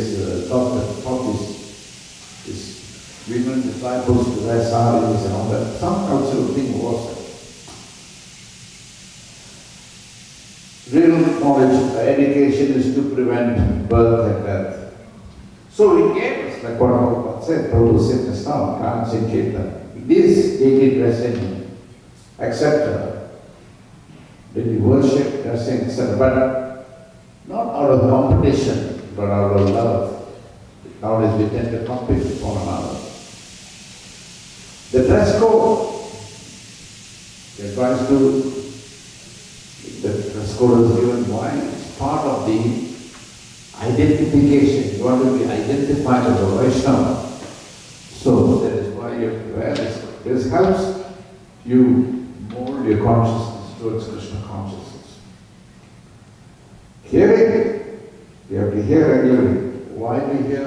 If you hear, then only you will escape from these material platforms, that essential platform, mental platform, intellectual platform. How will you understand all this? We don't listen.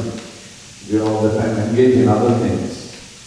You won't understand your main progress from the bodily platform. You have to go to the mental platform, to the intellectual platform. And then finally, then only you can come to the identification of platform. Then you can score the skills and become Krishna conscious. Of course, this modern world nowadays is Gen Z. Gen Z is influence all over the world.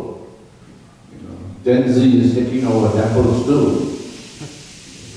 So it's not, may sound exciting for a lot of people, oh, this is the new Gen Z. But if you don't have all this right, then it's not going to be easy. In fact, you will be practicing Krishna consciousness, but you will be having a lot of problems. And I certainly, for one, will just walk away. If it is going to be miserable, I'll just walk away.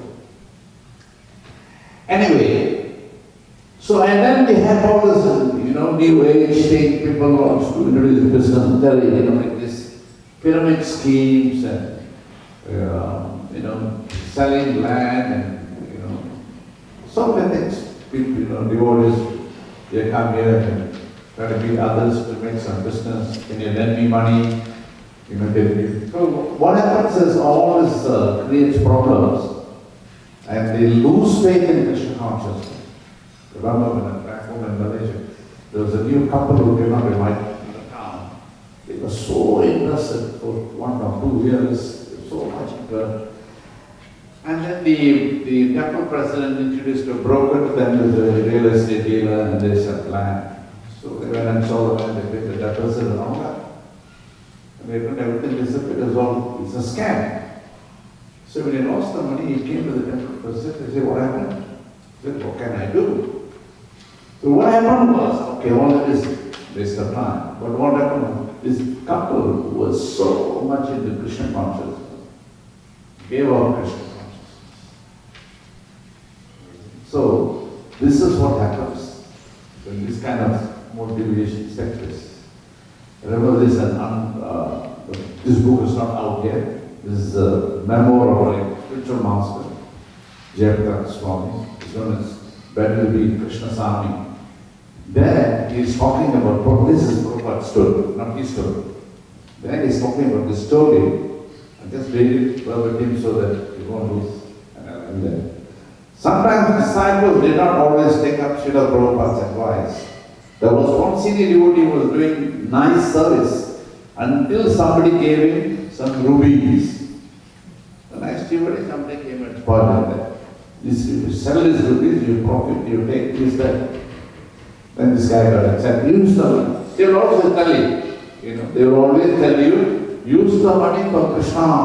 Don't you want to see your temple develop and all that? So he took it, he became focused on this, purchased. This fellow was so successful, according to my memoirs, he actually purchased a ruby mine. And instead of giving the money, he said, no, let me make more. And then finally, Krishna. He was reinvesting and reinvesting. He became so overwhelmed with yours, like gold fever, except it was jet fever. Srila Prabhupada kept telling him, it is an over-endeavor, it is unnecessary. Just preach Krishna consciousness. Krishna will provide. No, I want to make money for Krishna. He would reply. Of course, whatever money he did make didn't go to Krishna. He just reinvested it in his business again and again. That's what usually happens. Finally, he became further and further removed from Krishna. And more admired. Now, fortunately for him, after many years, he's back in Krishna's service. So Prabhupada ki.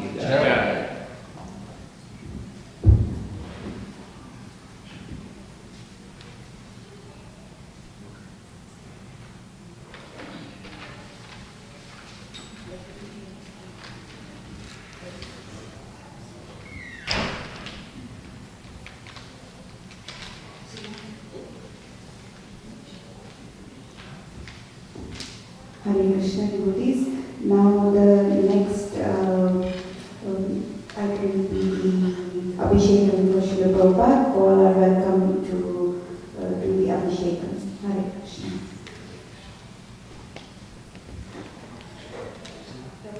Can you keep that?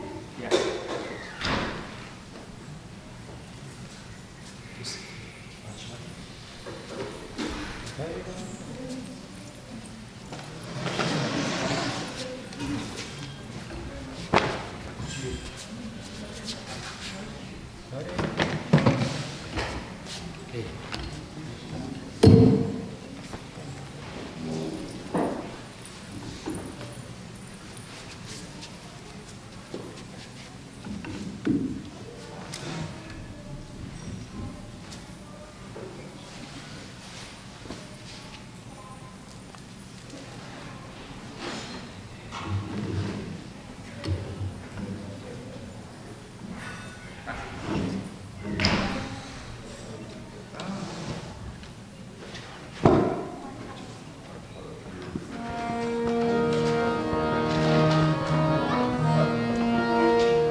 Krishna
Hare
Prabhu, Prabhu, Haribo.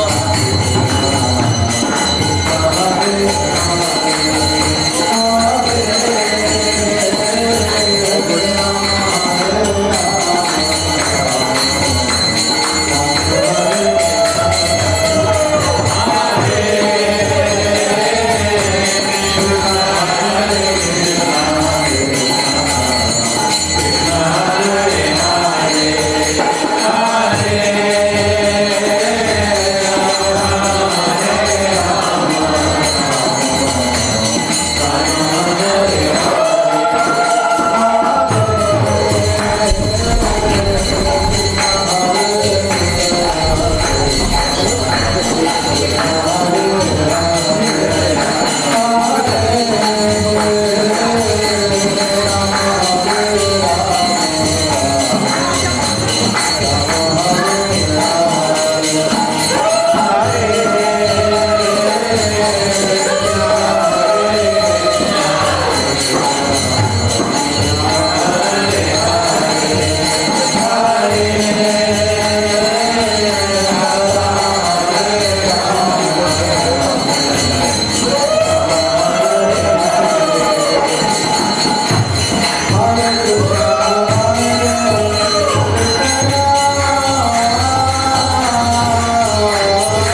Hare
Hare Krishna, dear devotees.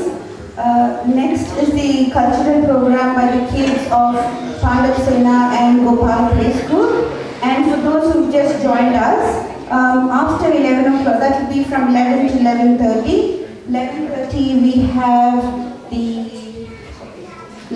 we have a special video glorification, so you can all be seated for that. Then at 12:30 we have Pushpanjali and Guru Puja. 1:30 is the feast Prashadam. So please can we all have a big Hari Bol for all the kids who are going to perform today for the pleasure of Srila Prabhupada. Srila Prabhupada ki jai. Hari Bol.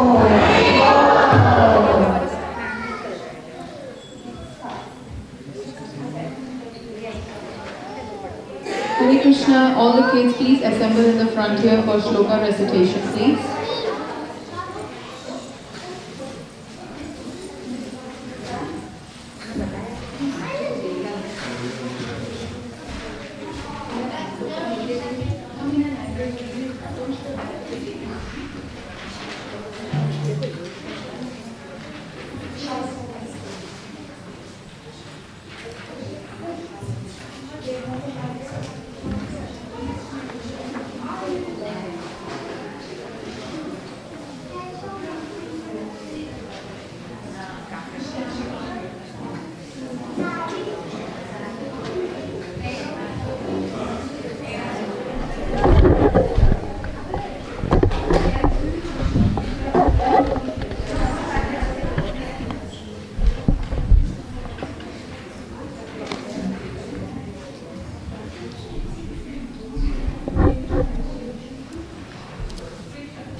Hare Krishna everyone. Today the kids of Pandavsena will bring you to the 5 important milestones from the glorious and remarkable life of our beloved founder, Acharya, His Divine Grace, A.C. Bhaktivedanta Srila Prabhupada. Srila Prabhupada Ki Jai. Srila Prabhupada was born in Calcutta in India on 1st September 1896. Also, it was Nandostava Day, the day after Lord Krishna's appearance. Srila Prabhupada departed his worldly pastime and took samadhi at the Sri Krishna Balaram Temple on the 14th November 1997 at the age of 81 years. From his early childhood, Srila Prabhupada as Abhay Charandev Krishna Krishna, Hare Hare, Hare Rama, Hare Rama, Rama Rama, Hare Hare, Hare Krishna, Hare Krishna, Krishna Krishna, Hare Hare, Hare Rama, Hare Rama, Rama Rama, Hare Hare, Hare Krishna, Hare Krishna, Krishna Krishna, Hare Hare, Hare Rama, Hare Rama, Rama Rama, Hare Hare.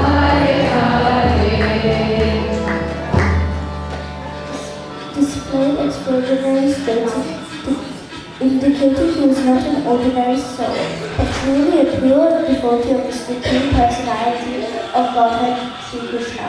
Let's see what these 5 milestones events in life are. 1.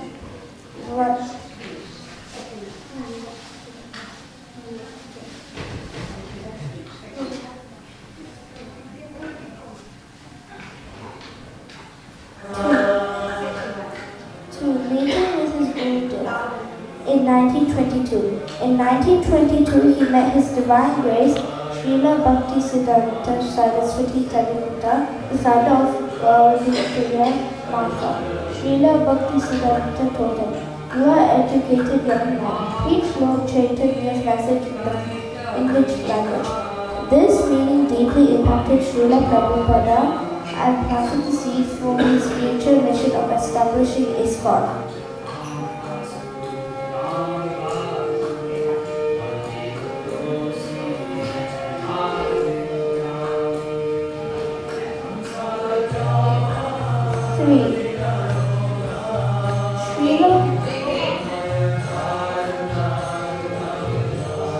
Srila Prabhupada accepts sannyasa in 1959. Abhay Charan accepts sannyasa in 1950. Abhay Charan becomes A.C. Bhaktivedanta Swami as he takes sannyasa vows from his sannyasa guru. His divine grace comes his virgin now.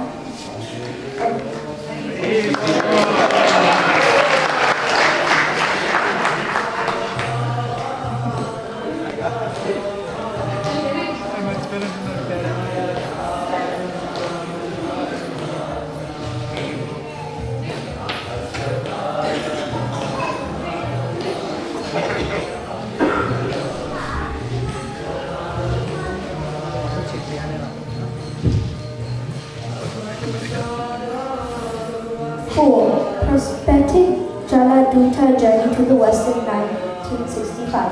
At the age of 69, Srila Prabhupada sailed alone to America on the Jaladuta ship with just a few rupees and a box of Srimad Bhagavatam volumes.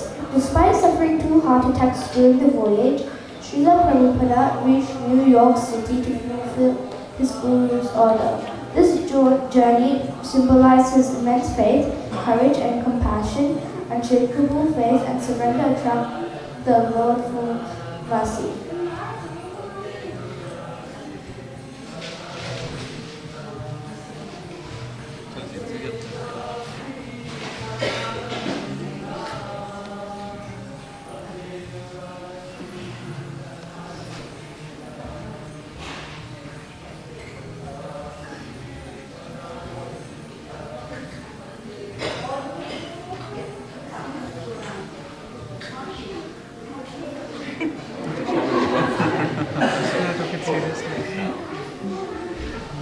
Green.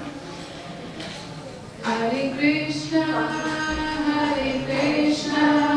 Krishna Krishna, Hare Hare, Hare Rama, Hare Rama, Rama Rama, Hare Hare, Hare Krishna, Krishna Krishna, Hare Hare, Hare Rama, Hare Rama, Rama Rama, Hare Hare, Hare Krishna, Krishna Krishna, Hare Hare, Hare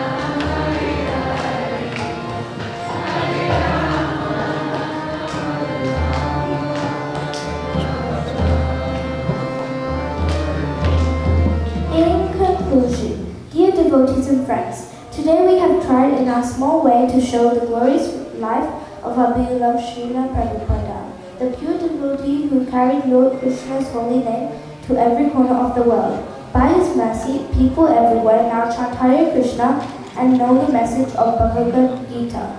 Though he faced many challenges, his faith in Krishna never wavered.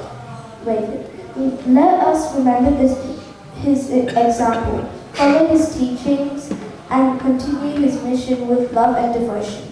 By following Srila Prabhupada's teaching and chanting the holy names, we can keep his divine presence alive in our lives. He came to this world to awaken for love for our Krishna and everyone. On this Disappearance Day, let us rededicate ourselves to spreading his mission. Srila Prabhupada life is proof that pure devotion can change the world. His disappearance is not the end, but a call to continue his mission. All glories to Srila Prabhupada ki Jai. Hare Krishna. Hare Krishna. All the small kids, everybody please come in the front for your... Come kids, come. Come, Darshan. Hurry up.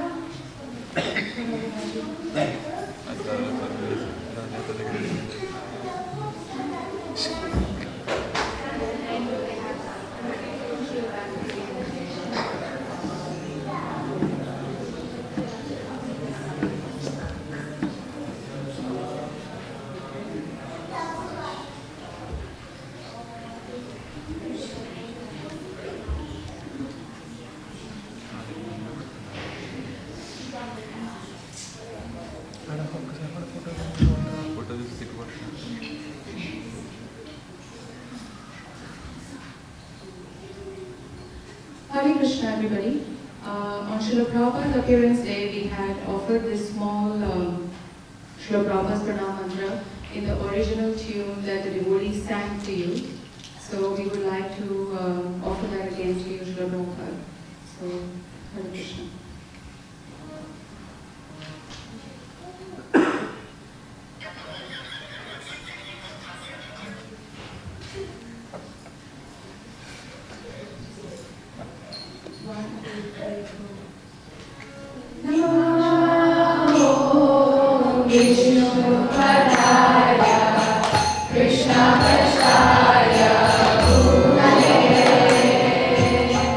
Shrimate Bhakti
Hare Krishna. On this most sacred day, Disappearance Day of our beloved founder Acharya, His Divine Grace, A.C. Bhaktivedanta Swami Srila Prabhupada, we offer our most humble obeisances at His Divine Lotus feet. Srila Prabhupada is the eternal representative of Lord Shri Krishna and a pure devotee who carried the message of Sri Chaitanya Mahaprabhu to every corner of the world. Out of his boundless compassion, he crossed oceans at an advanced age, enduring all hardships, only to give us the greatest treasure, the holy name of Krishna, the Bhagavad Gita as it is, and Srimad Bhagavatam, and many, many more books. Because of his mercy, temples have blossomed across the globe. Devotees are chanting the holy names, and millions of lives are being transformed through Krishna consciousness. Today, as we remember Srila Prabhupada's divine disappearance, we pray for the strength to follow his instructions with sincerity and faith, to chant attentively, serve selflessly, and share this divine knowledge with others. Let us honor him not only with our words, but with our actions, by living the principles he taught: humility, purity, compassion, and unwavering devotion to Lord Krishna. All glories to Srila Prabhupada, the savior of the fallen souls. Hare Krishna. In every age, Krishna calls upon a soul to carry his message to the world. When the world forgets its connection with the divine, a pure devotee appears to remind us of our true purpose. This is a story of one such soul, His Divine Grace, A.C. Bhaktivedanta Swami Prabhupada, who lived the teachings of Bhagavad Gita and carried them from India to every corner of the earth. As Arjuna once stood on the battlefield of Kurukshetra, so did Srila Prabhupada stand on the battlefield of faith, armed with devotion, courage, and the holy name. On the field of Kurukshetra, Arjuna stood trembling between right and wrong. Every soul that faces battle to choose between comfort and calling. Centuries later, another Arjuna stood ready, a loyal saint, 70 years old, carrying only 2 trunks of books and unlimited faith. Dharma kshetre kurukshetre samavetaayutsavaha mamaka pandavaschaiva kim apurvata sanjaya. O Sanjaya, what did my sons and the sons of Pandu do after assembling at the field of Kurukshetra? The battlefield isn't only in Kurukshetra. It's in every heart that must decide, will I serve Krishna or my fear? My battlefield was the modern world, and my weapon, the holy name.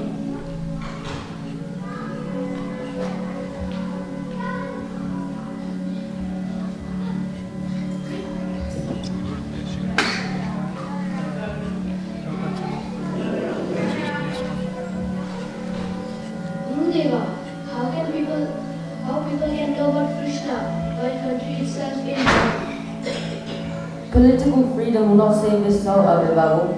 Real freedom is freedom from birth and death. Take Lord Chaitanya's message to the Western world in English. The world is waiting to hear. The West? But I am a householder with no means. How can I do this?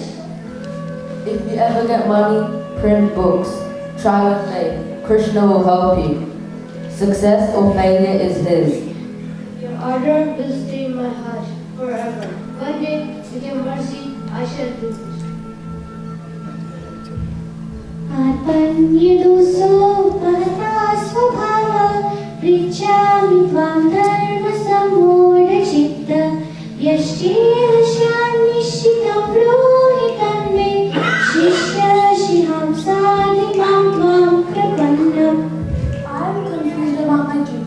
and surrender unto you. Please instruct me.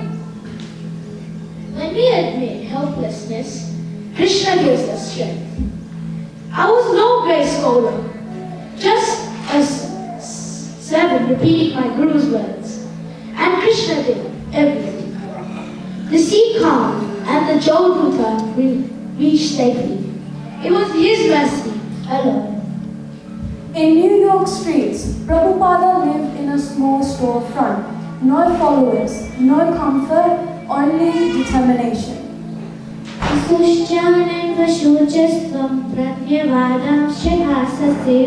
You grieve for what is not worthy of grief.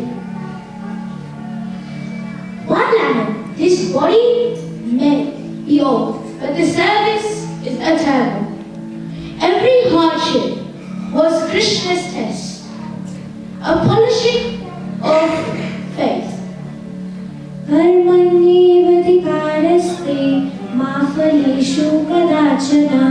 You have a right to perform your duty, but not to the fruits of action.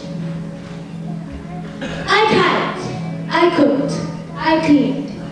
I told Krishna, you sent me here. You must make the devotees. And he did. One by one, they came.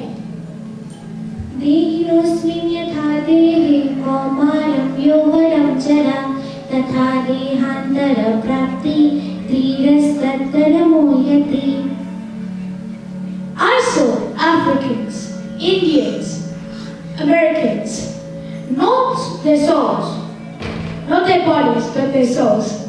They chanted once, twice, then daily. And Krishna entered their hearts. He saw the eternal soul and built a family that transcended all borders.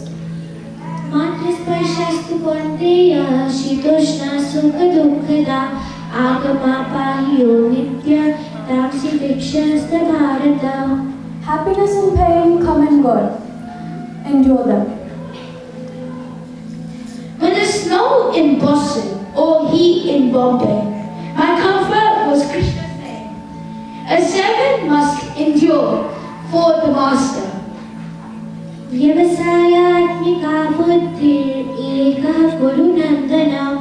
Those determined have one goal, devotion to Krishna. If you truly believe Krishna is the doer, fear vanishes. Do your duty, he will handle the rest.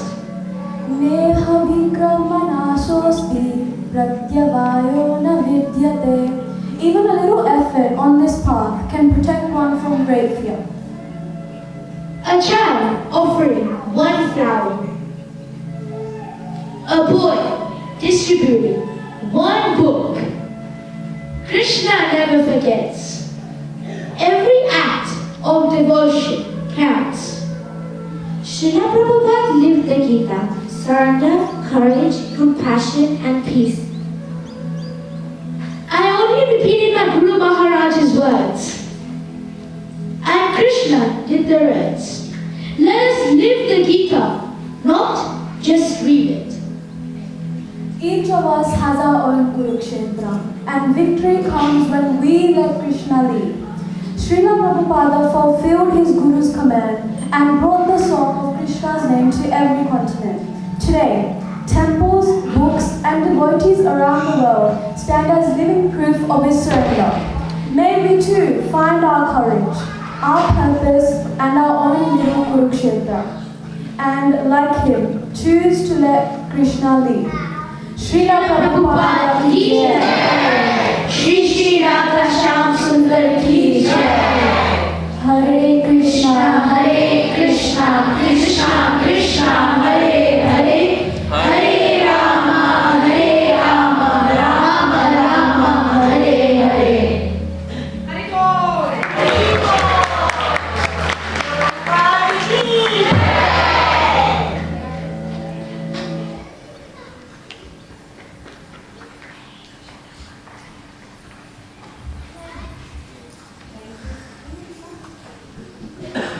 For the wonderful performances, for the pleasure of Srila Prabhupada.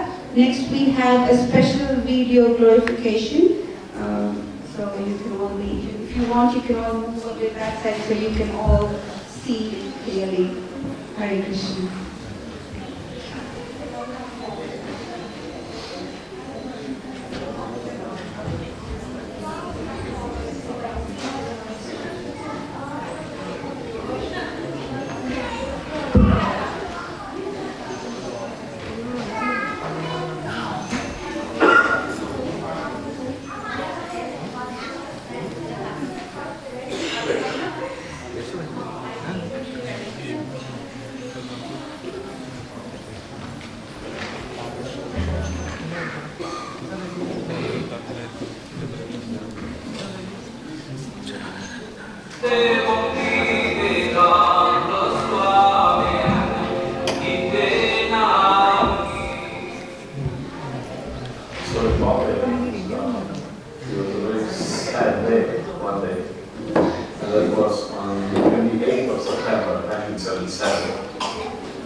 Prabhupada wants to leave his body. I said, what?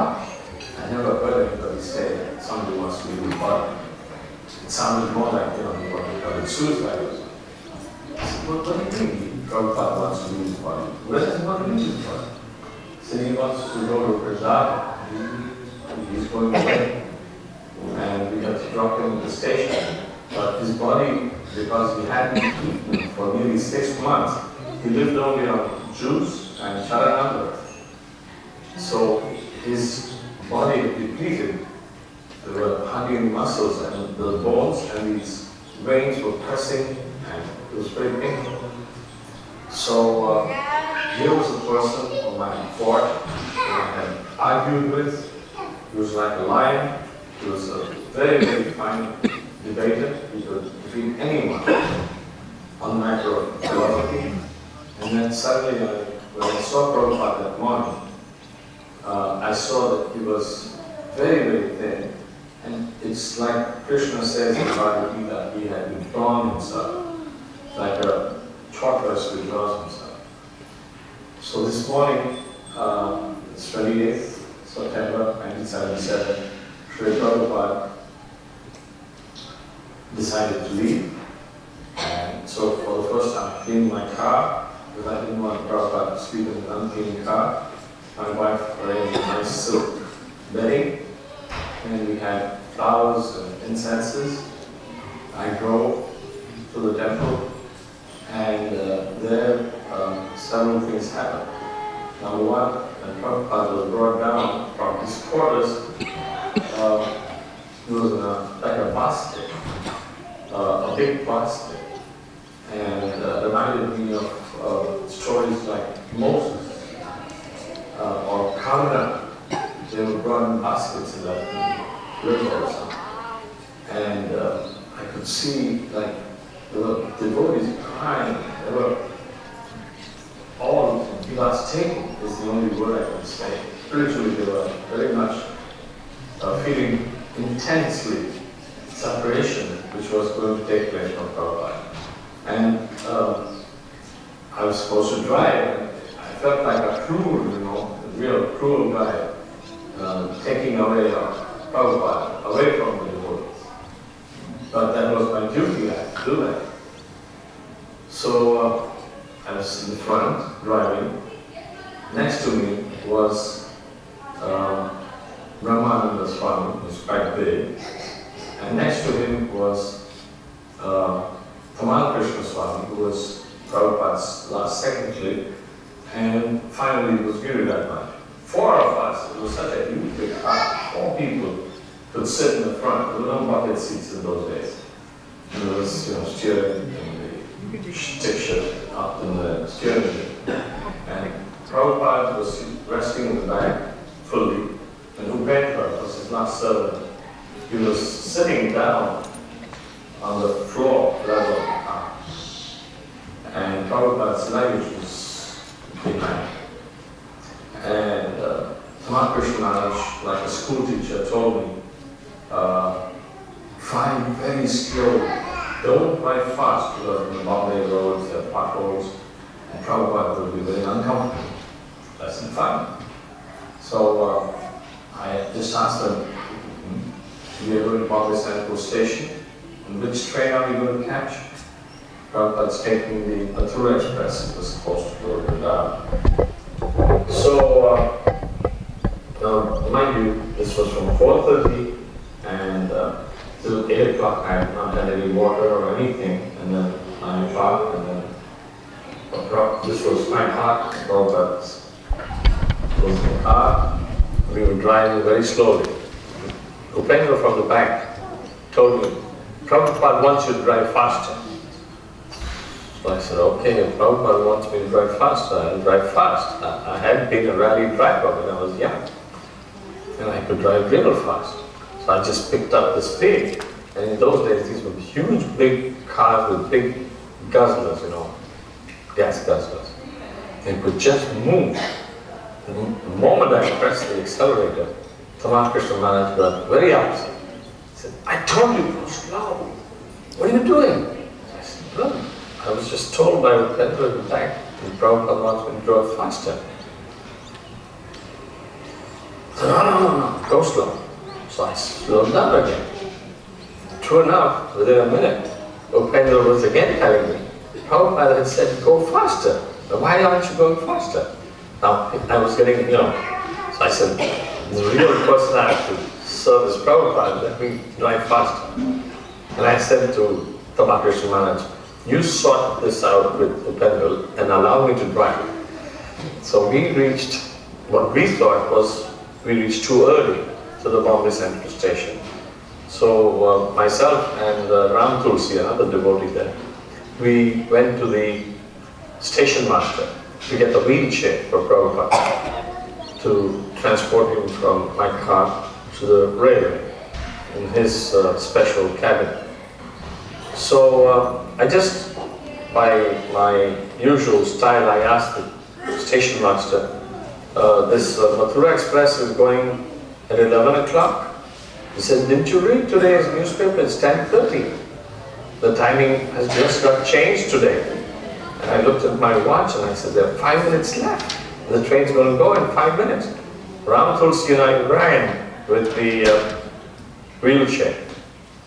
And I told that station master, I'll pay you anything, but stop that train. Don't start it till I tell you. And he said, what? I never had such a request. I said, there's a big team coming and there's a very holy person. He's going to leave his body in Vrindavan and he has to be on that train. He said, leave his body? What do you mean? He said, just run with me. And so we were running. I was quite young then. I'm now 57. But at that time I was 37. 20 years ago. Yes. So we put Prabhupada there. Oh, I told Giridhar Maharaj, you guys goofed. It's, the train's going half an hour early today. He says, no, it's there in the timetable. I said, whatever is in the paper, that doesn't matter. The station master's going to blow his whistle and the train's going to go. So we better take Prabhupada with us. So we ran. Some of the devotees got the thing ready for Prabhupada in his special cabin, which was non-air conditioned. Should have been air conditioned cabin, but for some reason they booked non-air conditioned. And then we took Prabhupada, and just a few minutes before the train was about to leave, he was comfortably sleeping in his compartment. Now, mind you, this was already nearly 10:30 and I was so thirsty. So I'd just gone to pick up a soda bottle from the stand at the railway. And Prabhupada's servant Upendra says, Prabhupada's calling you inside. So I just left that soda bottle and I went in the cabin, wondering why is Prabhupada calling me.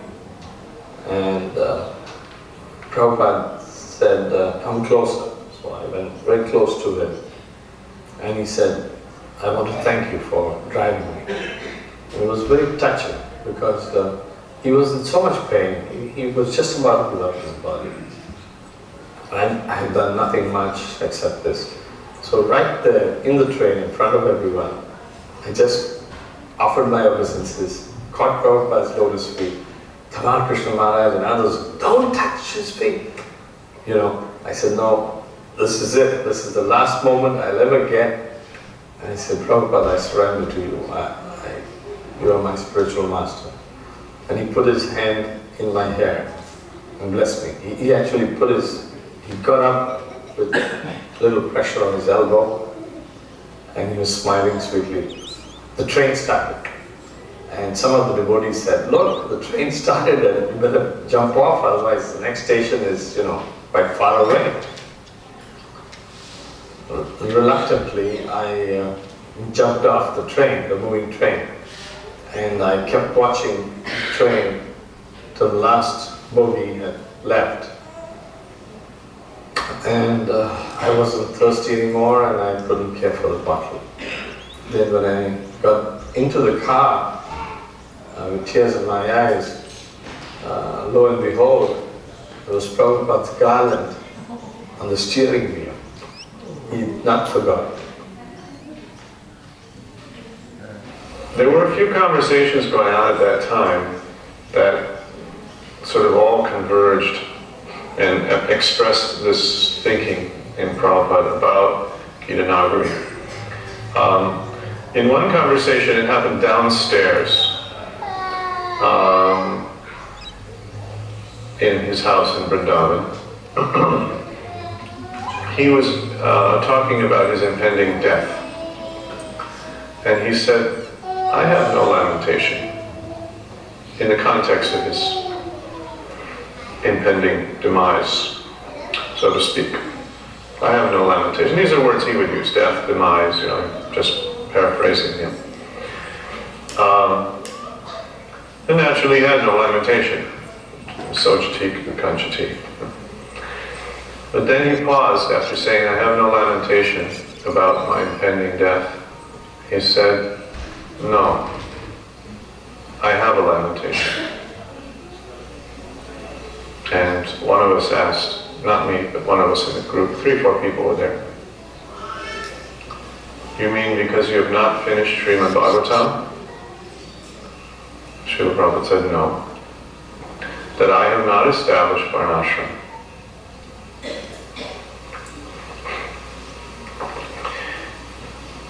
He said, 50% of my work is incomplete because I have not established Varnashram.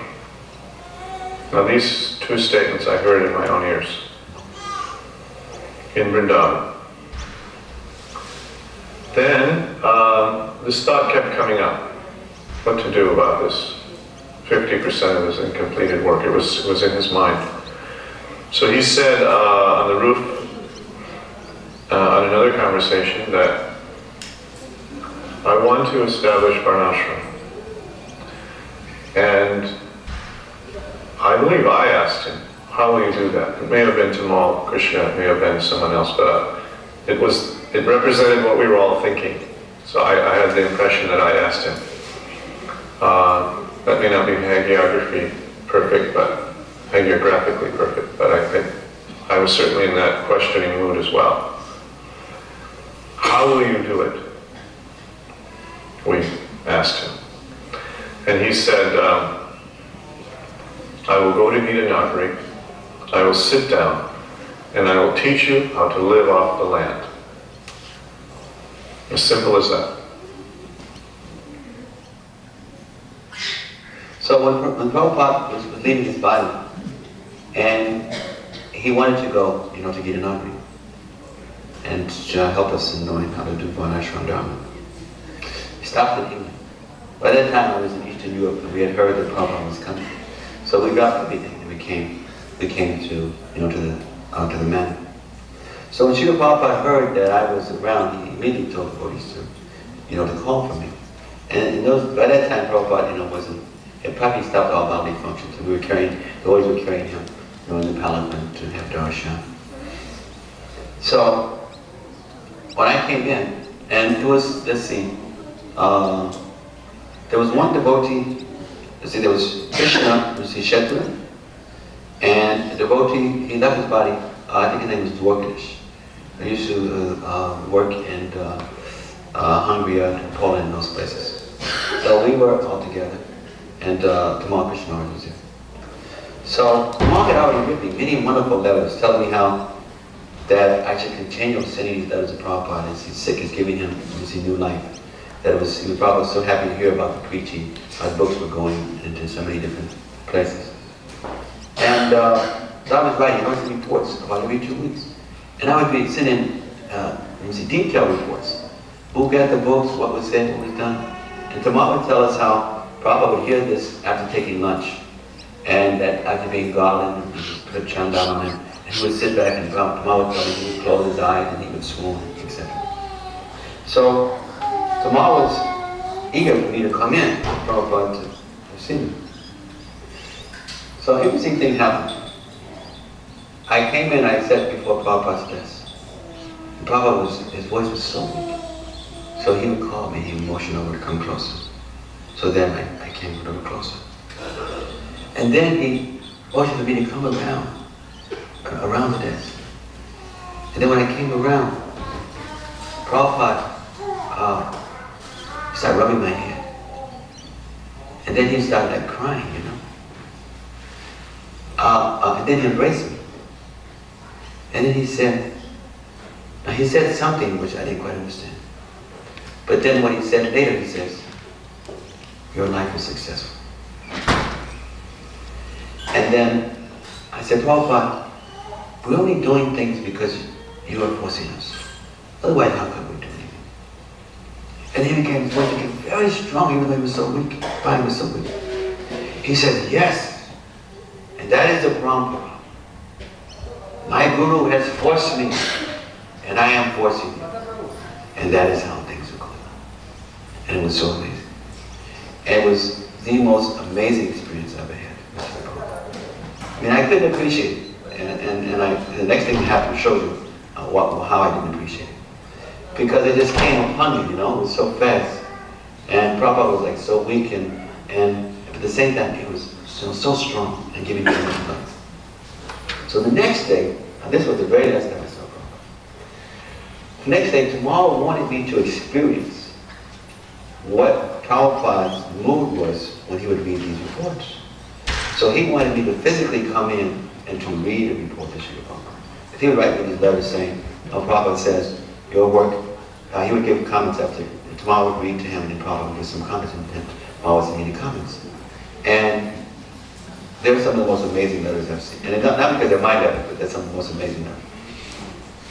So Tamal wanted me to experience what he was experiencing from Prabhupada.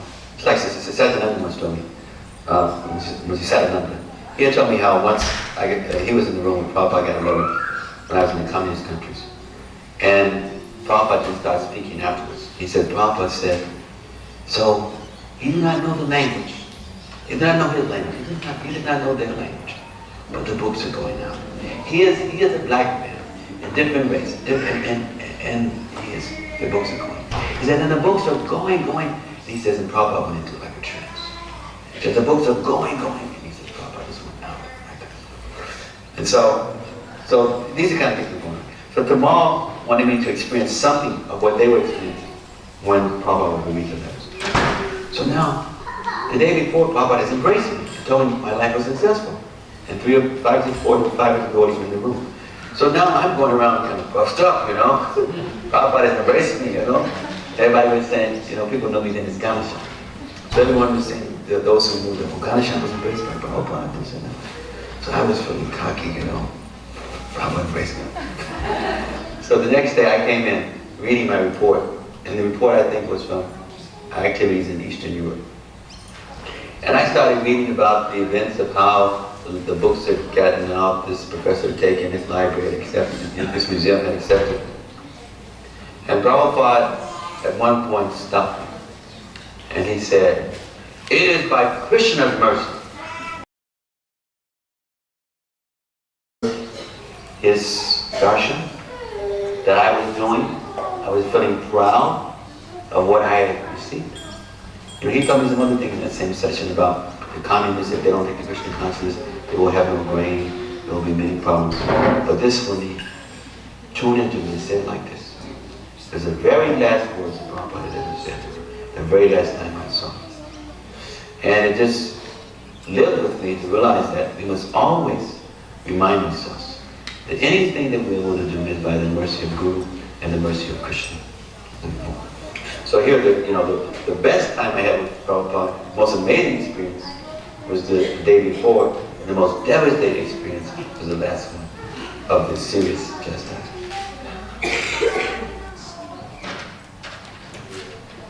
Well, Srila Prabhupada was, to our apparent limited vision, his health was deteriorating, and he requested that I come to India, to Vrindavan, to see him. So I had just got married, and my wife was pregnant with my first son. So I couldn't leave. We were living in a very remote part of Hawaii. So I couldn't leave at that particular moment. But I promised that as soon as my wife had her baby, then I would come. So time passed after my son arrived, and Shudakirti came over to Maui from Oahu, and we flew off to India together. So at that time I wasn't living at a temple, so I let my hair grow a little bit longer than I should have. And when we arrived in Delhi, I thought, well, I can't go see Srila Prabhupada like that, so we shaved up and had this big long cigar. And Srila Prabhupada, when I walked in the room, it was a very sober mood, dark, everything was subdued, and people were kind of morose, not making too much sound and everything. So I walked into Srila Prabhupada's room, and they said, oh, Srila Prabhupada Madhavisa has arrived. So Prabhupada sat up in his bed, and I paid my obeisances. Prabhupada, first thing he said, whoa, look at Madhavisa. He's maintaining such a nice sikha. And he chuckled like that, knowing that, I hadn't maintained such a nice sikha. I just had stayed up in Delhi train station. And the second thing he said, where is your wife? See, I had left Srila Prabhupada, I was a sannyasi, and I had left and got married and everything like that. So that's not particularly the way you should do it. But Srila Prabhupada, he just shrugged that off. It was like immaterial to him. He wanted to know where my wife was. Not that, why have you got married? Why have you done this? He wanted to know, where is she? And he was fully aware that I was married and I had a child and everything like that, and he wanted to see her. I said, well, Srila Prabhupada, she just had her first baby and she really doesn't want to travel. And she said, that's right, she shouldn't travel. But she is feeling okay? And I said, yeah, she's feeling good. And you had a son? And I said, yes, Prabhupada, I had a son. And I said, and I named him Abhay Charan. Is that all right? And he said, yes. He said, that's okay. You named him after your spiritual master. And then he went on to explain the famous purport that's in the Srimad Bhagavatam about the elephant and the crocodile. That the elephant is very mighty and very strong, but when he enters into the water, he becomes victimized by the crocodile because he's not in his proper atmosphere. If he's on the dry land, he can annihilate, he can crush the crocodile. But because he's in the water, he's at the mercy of the crocodile. So I said, similarly, we may be situated in the wrong atmosphere for executing Krishna consciousness. We must put ourselves in the right atmosphere, and then we can execute our Krishna consciousness and with all strength and vigor. So he said, it doesn't make any difference. You are a sannyasi, now you're a householder. That doesn't make any difference. The proper thing is just to go on with your Krishna consciousness. Execute it. If you can't execute it, if you're becoming weak by artificially embracing a sannyas order, and you must take another order to become strong again, that is all right. But the most important thing is don't leave the association of the devotees and continue on with the Krishna consciousness. And made me feel so good. When Prabhupada asked me about the Bhagavatam, called me, he was getting a massage, called me up and asked me, he said, so in my absence, you can complete the Srimad Bhagavatam. I said, yes, Prabhupada, I try to do that. Yes, so okay, good. And I said, if I have questions, I could ask Sridhar Maharaj. He said, yes. He said, he is the man. You can ask questions. Yes, that's okay. That's good. And I wasn't actually around. I mean, I was right there, but I wasn't around Prabhupada too much in the final weeks, actually, because for the final part of the Bhagavatam, Prabhupada asked me to do the translation. So I was actually translating the verses for the final volume, and that took all my time. Because what I would do is I'd do the transliteration, I'd read all the commentaries, I'd translate the verse and do the synonyms, and then I would bring it down to him and read it to him. And then we'd hold the microphone to his lips and he would dictate the purport for that last volume. So it kept me pretty much occupied because I would have to have everything ready to read, and it would take a lot to make sure it was right. So I had to go to read it and I'd go right back up to the room and work on the next verses, because if he couldn't, anytime Prabhupada was ready to do more, I had to be ready. And it was saying, well, I'm not ready. You know, that was it. That's Bhagavatam that people would have. So for the last weeks, that's basically what I was doing. So I was right there, I was right in the next in the compound, but I was always translating, as fast as I could. So I was reading one letter from our godbrother Siddha.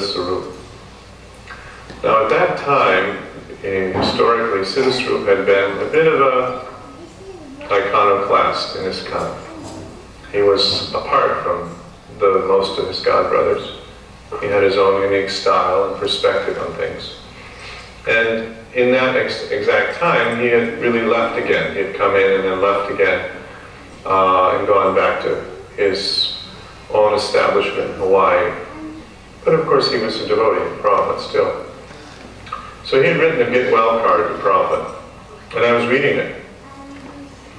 Prabhupada was lying down, I was standing up, and the get well card said, Dear Srila Prabhupada, he said a variety of things. I'm praying for your health and this and that, but he came to one particular line where he said, I am a resident of Hawaii, and I hope that if you think of Hawaii sometime, you may also think of me. And I suddenly heard Prabhupada choke up, and it burst out. I was looking at the card and I looked up at Prabhupada's face, and in that span of time, the tears had already come down, halfway down his cheeks. So I don't know if they sprayed out or what, if they were already dripping, but they were clearly down at the level of his nose, the bottom of his nose. And he choked up and he said, I am always thinking of you. I can never forget. And this was indicative of the way he was at that time. Any nice thought could bring him to tears and to deep appreciation. Someone brought ice cream from New Vrindavan to Prabhupada in Vrindavan, final days. And Prabhupada took it right on a teaspoon and ate ice cream from New Vrindavan. They somehow had dry ice, they kept it cold. And they brought him a ring they had made. As soon as we showed Prabhupada the ring, he said, so, where's the bride? I said, where's the bride? Prabhupada's position, you know, after you were with Prabhupada for a while, you got used to Prabhupada's physical condition that was so devastating when you first saw it. So we would be around Prabhupada's bed, and the new devotees would come in, and as they first saw Srila Prabhupada, they'd start crying, and it would be so pathetic that we'd all start crying. The Swedish devotees crying when they first saw Srila Prabhupada. So we'd all started crying. And then Prabhupada said, at one point he says, why are you all crying? So he said, Srila Prabhupada, we're crying because you're so sick and we're afraid that you may leave. And Prabhupada said, I will never leave you. He said, I live forever in my books. I will never leave you. I live forever within my books, so there's no reason to cry. He said, old people die, that is natural. He said, when a young person dies, that's some mistake, because young persons should live to their old. When they're old, they should die. And that's, to me, it's natural. It's a natural thing, so don't cry. So then one devotee said, but Srila Prabhupada, we're crying because we can't be without you. And when you leave, we won't know how to communicate with you. And Prabhupada said, no, I will communicate with you through your heart. He said, I will come to you in your dreams as Chaitya Guru.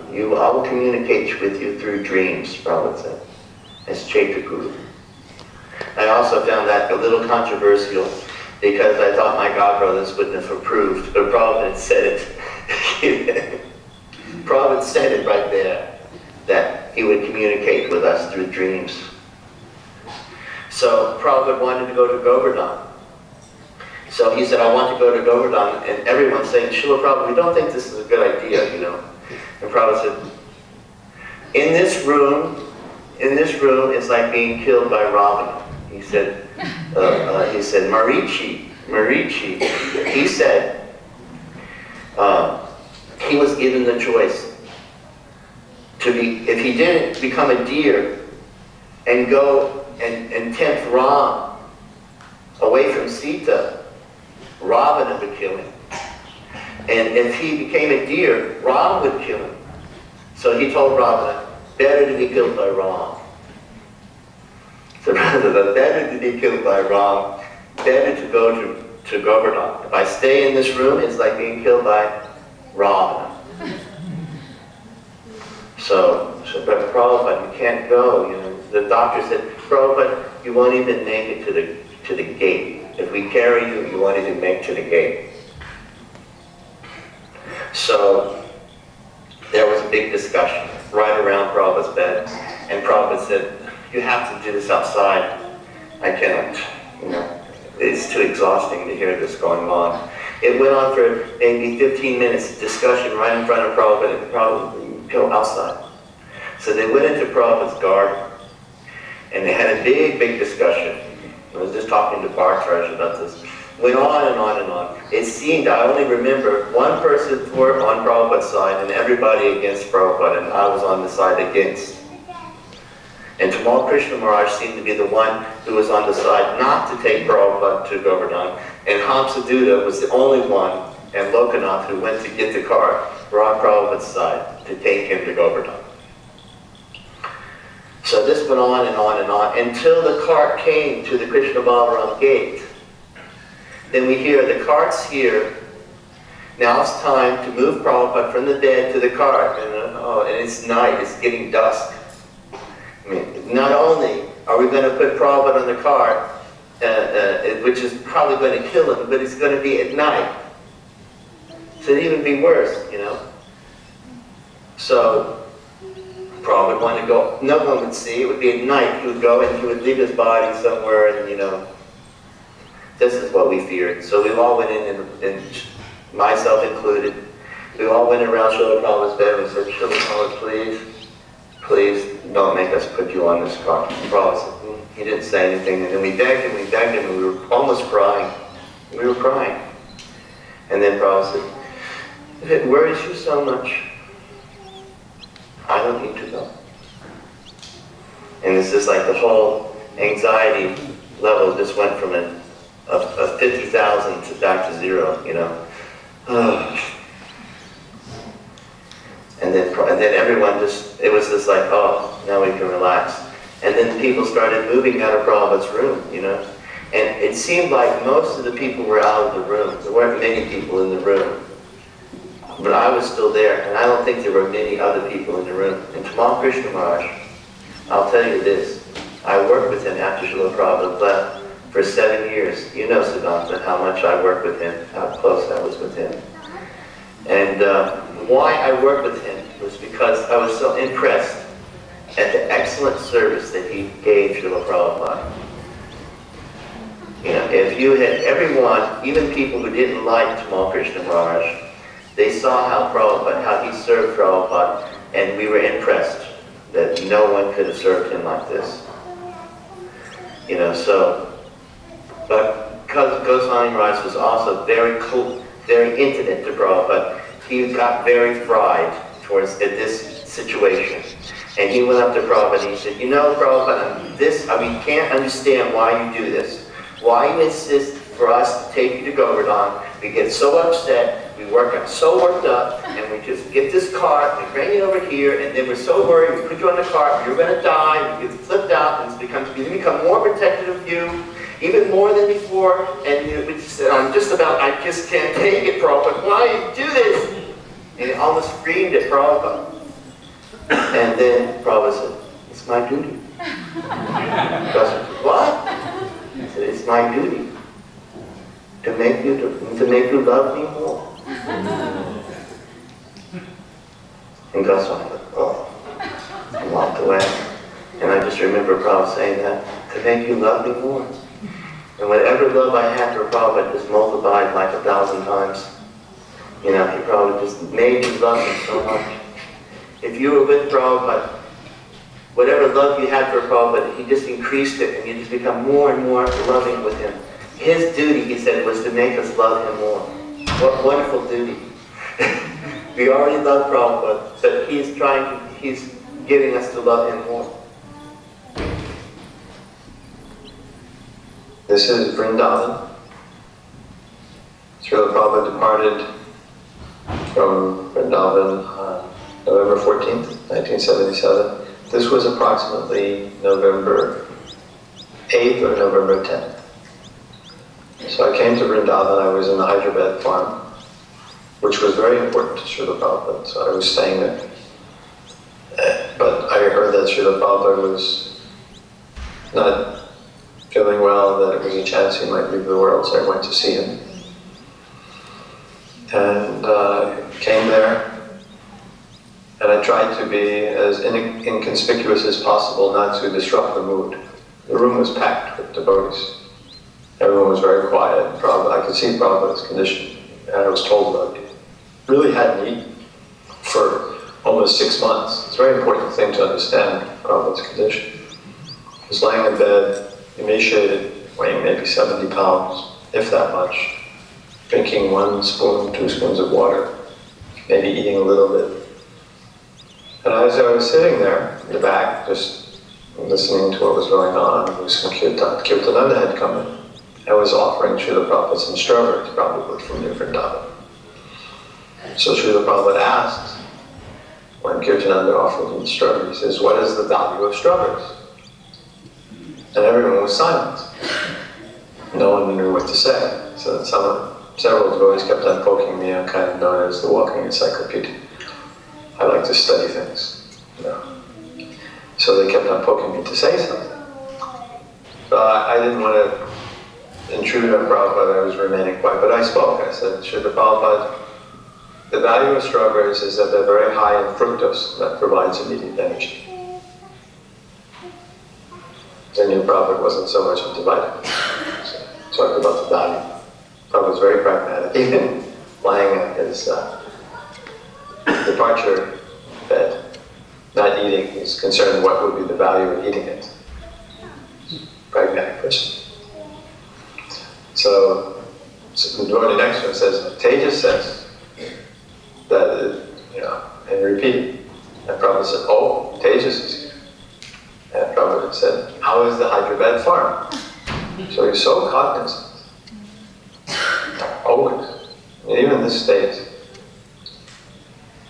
And so I gave him a report that we're growing corn, rice, mung beans, like that.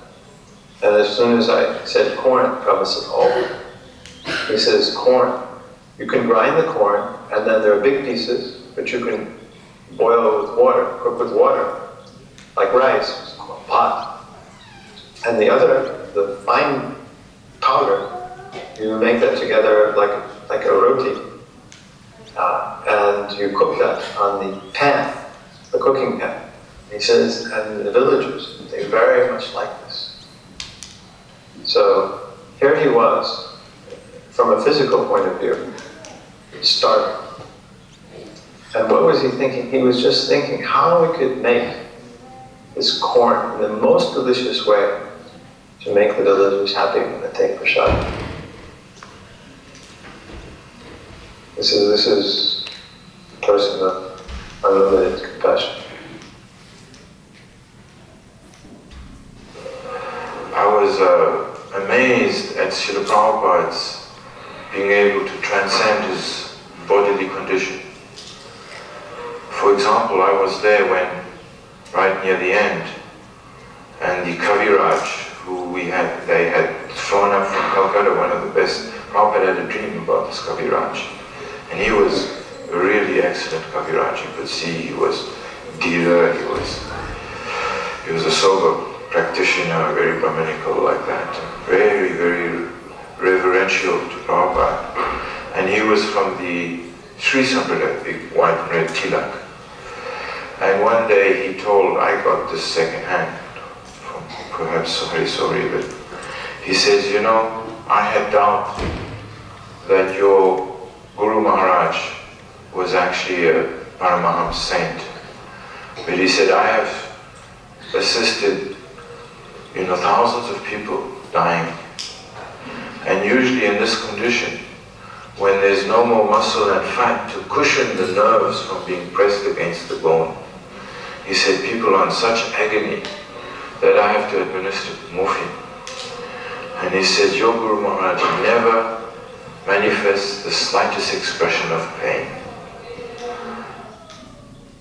This is in Vrindavan, the end of October, early November 1977. Prabhupada was preparing to leave. And I was sitting on the side of his bed, massaging his arms. Other devotees were massaging his head and feet. And at one point, his body started going through some contortions that seemed like he was in great pain. So I asked Prabhupada, are you in pain, Prabhupada? If he answered yes, then I would try to do something. He looked at me like, what kind of a question is that? He said, no.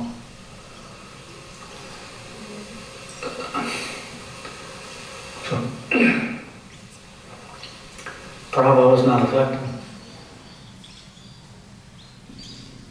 In the final days, which was the most poignant, and we were there in Vrindavan and having like the vigil, the kirtan, and taking turns chanting softly with the little symbols. And at a certain point,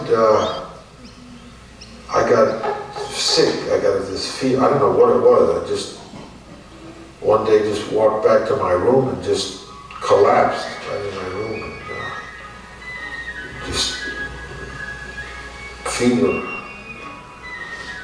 And so I was sick for a few days, and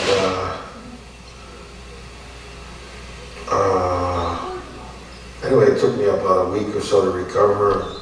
And then I was able to, when I got better, then I was able to again go and see Prabhupada. So when I came there, because Prabhupada was just lying on his bed, and And he was conversing with his servants, and sometimes he would ask who was having the kirtan. And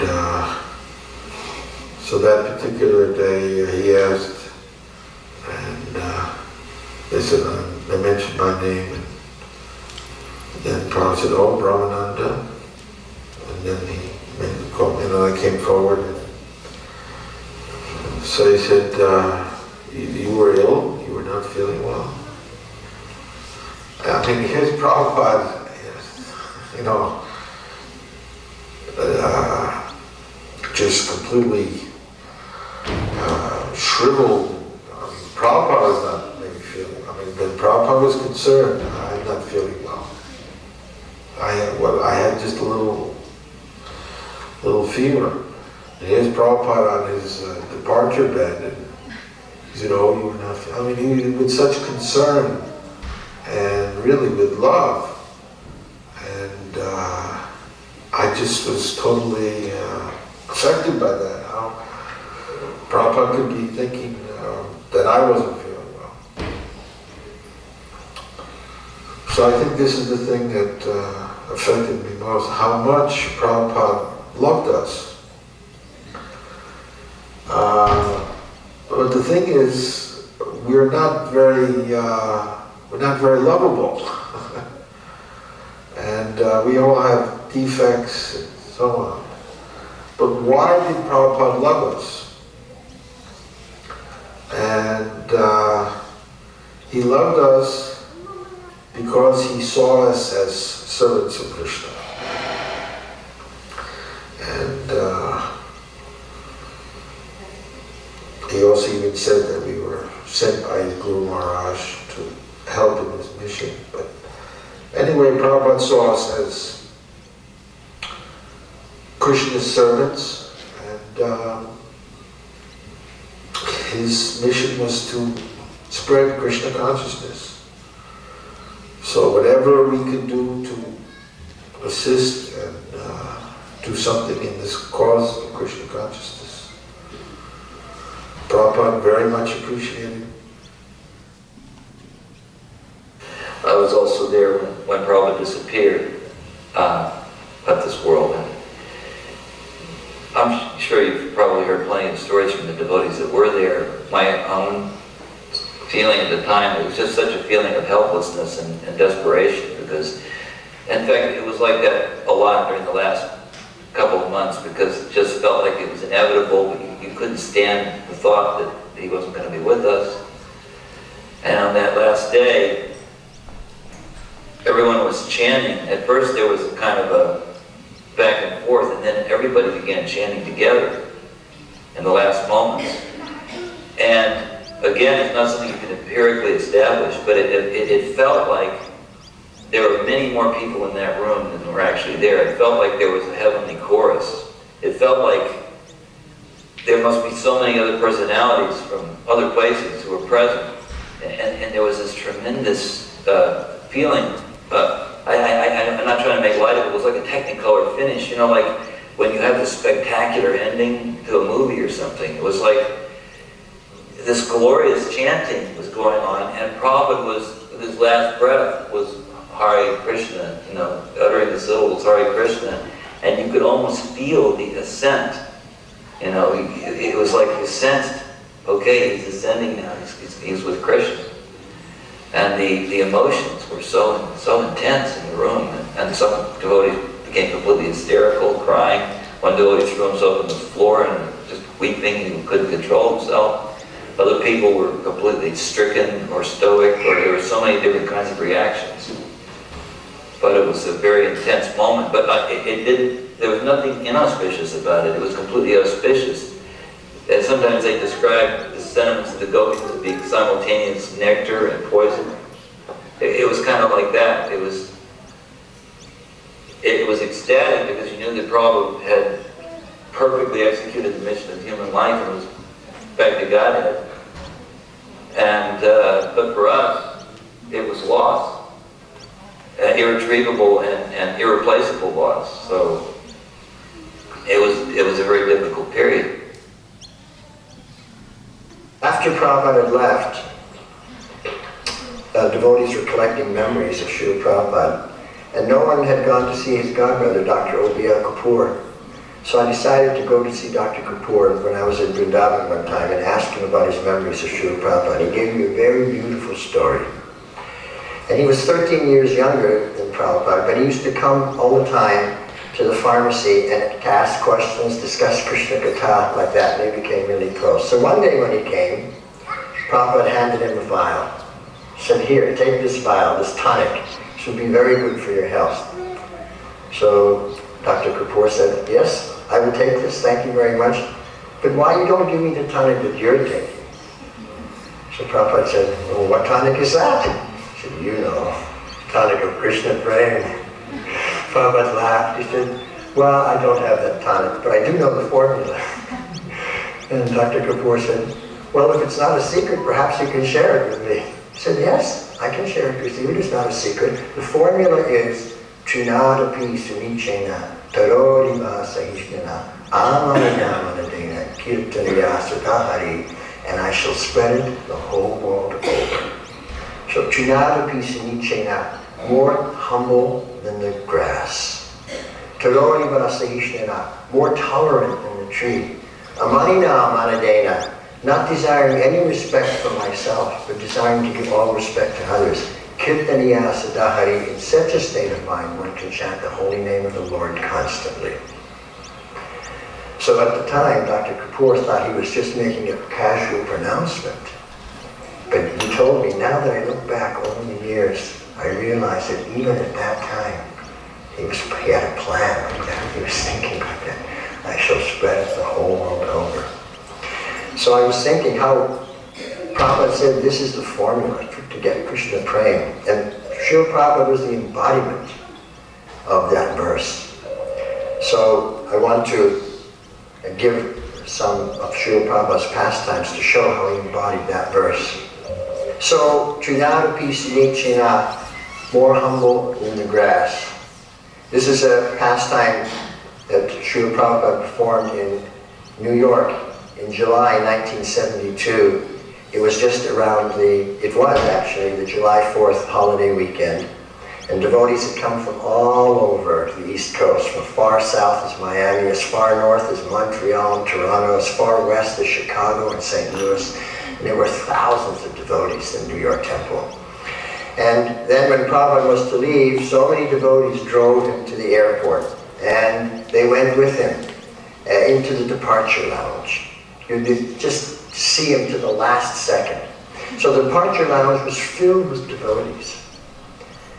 Now the airport officials had a problem because there was no room for the passengers who were booked on the plane to come into the departure lounge. So one of the officials looked around and spotted Rabindra Sarup, who was kind of a tall person, and explained the situation to him and asked him if he could ask your people to kindly leave so that persons who are on the plane can come in to the departure lounge to board their flight. So he said, okay. He understood the situation and went and spoke to a couple of devotees, but no one was having any of that. No way. Then he realized that he's not going to get anywhere. Now Rupanuga had just taken sannyas in May of that year, so he was a new sannyasi, he was a GBC. So Rabindra approached Rupanuga and explained the situation to Rupanuga and asked him if he could take care of it. So Rupanuga immediately, okay, done. So he got up one of the chairs, he said, attention all devotees, we now have to leave the departure lounge to make room for the incoming passengers. So all devotees, please get up and leave the departure lounge. No one did anything. Everyone just sat there and looked at it, except for one person, Srila Prabhupada. He got up and started to walk out. He said, no, not you, Srila Prabhupada. He was so humble. When he heard that devotees should get up and leave, he got up to leave. And no one else did. So this is the symptom of humility, more humble than the grass. He was the only humble Vaishnava in that assembly. Taroriva Sihishnana, more tolerant than the tree. This pastime took place in 1975 when Prabhupada was going for the first time to South Africa after he'd been in Kenya.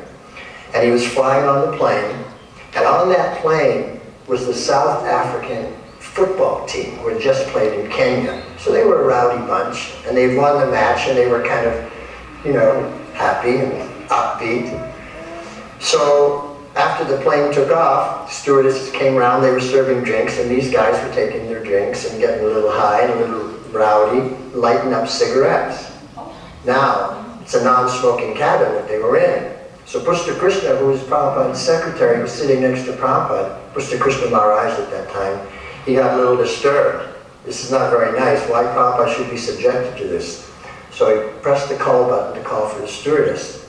And she came and he explained very nicely, this is the non-smoking area, you know, and could you please ask them to extinguish their cigarettes? So she agreed. She asked these football players to extinguish their cigarettes, which they did do. Then she left. But after a few minutes, they lit up again, because they were really drunk.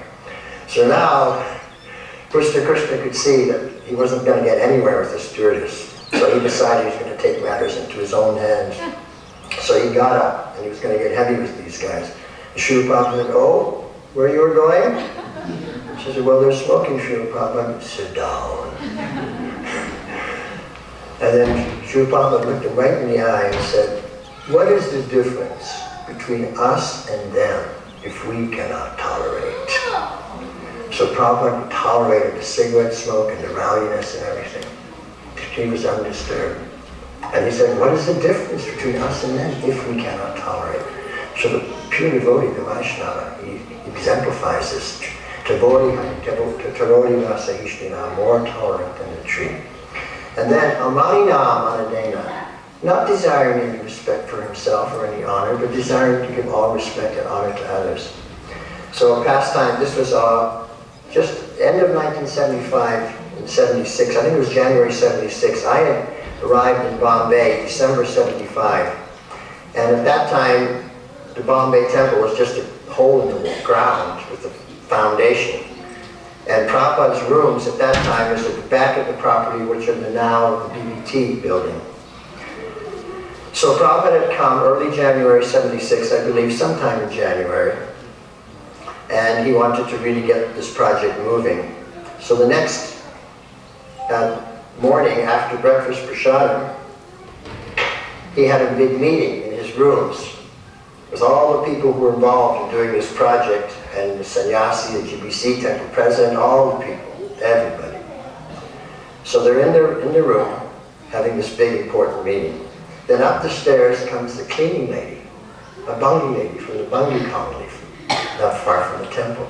And she has her little balti, the wooden bucket, and her daru, the straw broom, because she comes up every day and cleans the rooms.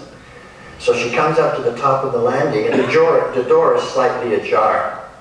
So she looks through and she sees Prabhupada there speaking, and then all the devotees and the architects and the contractors and everything.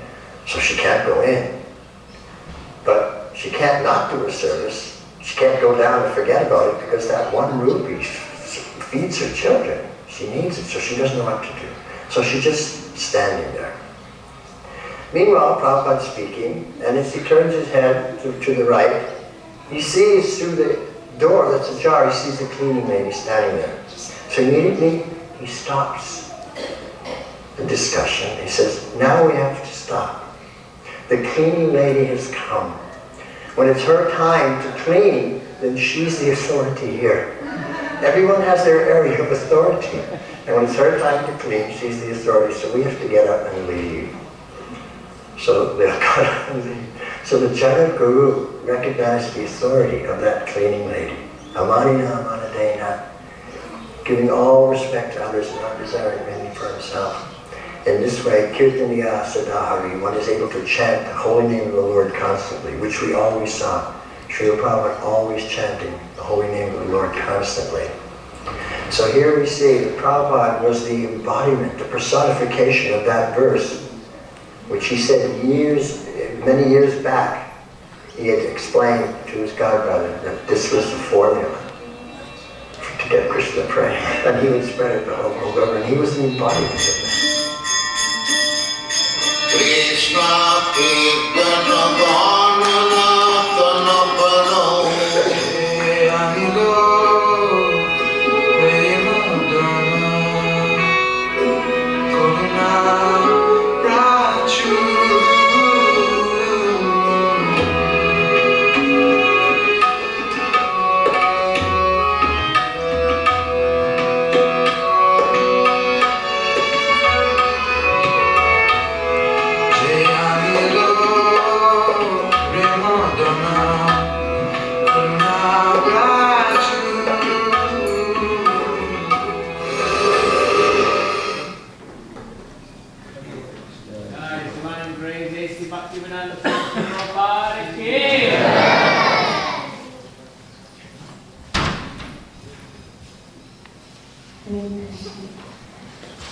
Thank you, everyone.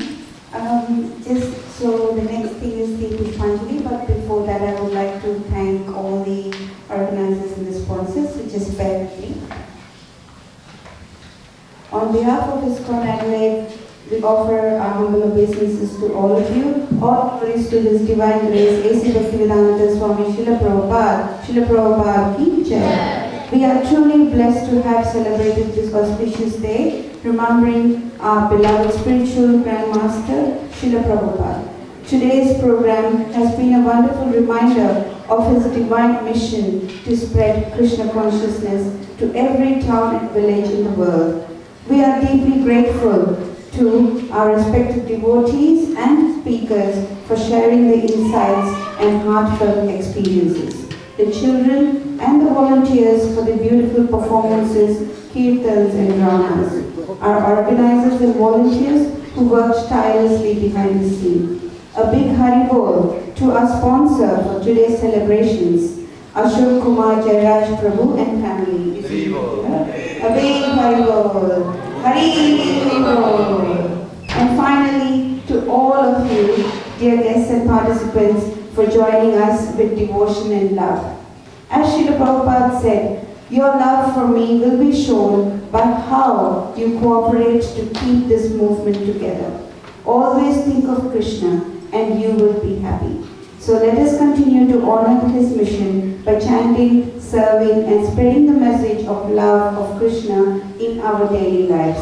Once again, we offer our humble thanks to everyone for making this celebration successful. Hare Krishna, Krishna Krishna, Hare Hare, Hare Rama, Rama Rama, Hare Hare. Please take flowers and keep it for 3 times so that you can offer to Prabhupada. Hare Bo.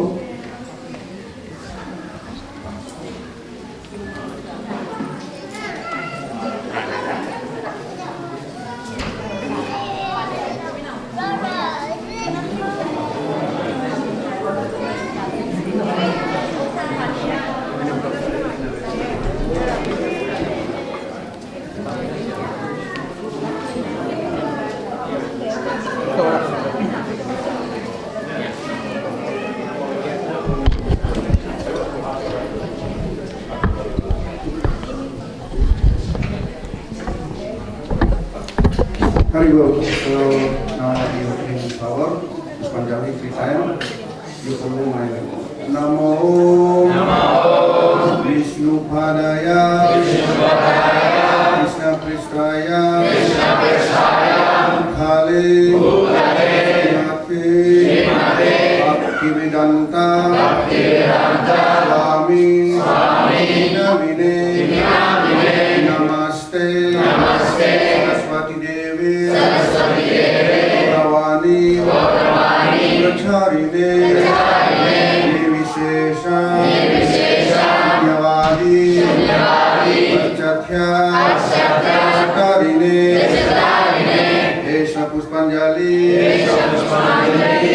Esha Prabhupada ki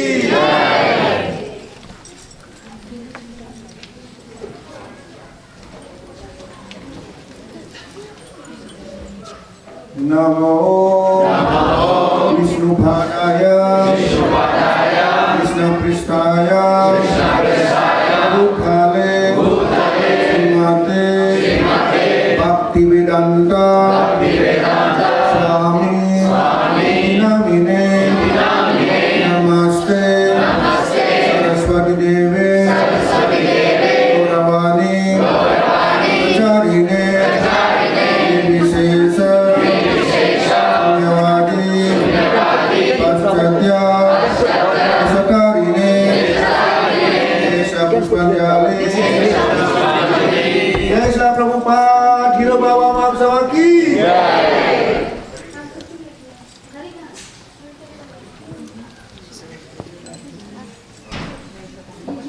langsung.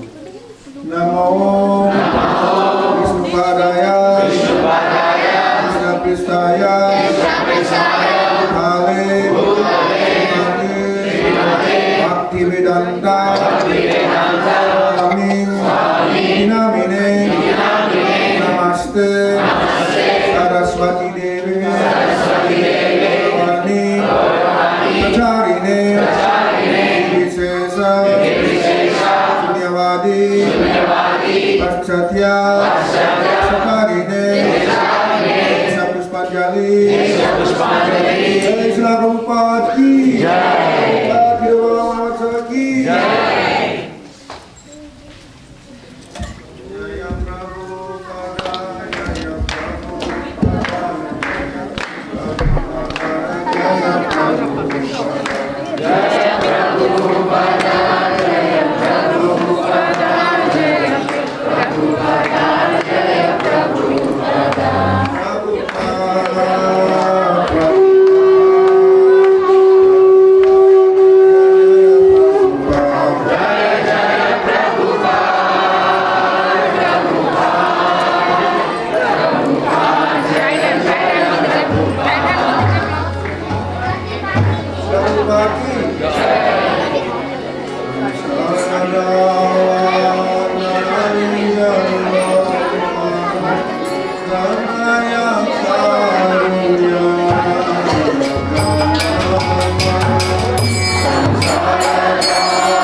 on the advantages of the Ramaswamy Prabhupada ki, Acharya Siddhartha Thakur ki, principles Sri Chaitanya Prabhu Nityananda Sri Radha Prabhu ki, Sri Sri Radha Krishna Prabhu Natchandana Guru ki, Nandam ki, Nandam ki, Kandabai ki, Jamunamai ki, Bhakti Devi ki, Devi ki, Samaveda Bhaktavinda ki, Sanam Sankirtan ki, Sri Sri Radha Samsla ki, Sri Bhavan ki,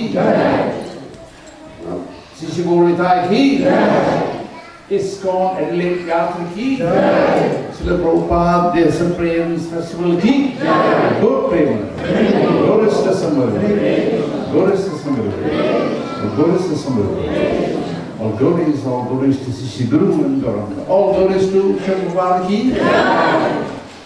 Namaste Narasimhaya. Namaste Narasimhaya. Namaste Narasimhaya.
Jaya Prabhupada, Jaya Prabhupada, Jaya Prabhupada, Jaya Prabhupada, Jaya Prabhupada, Jaya Prabhupada.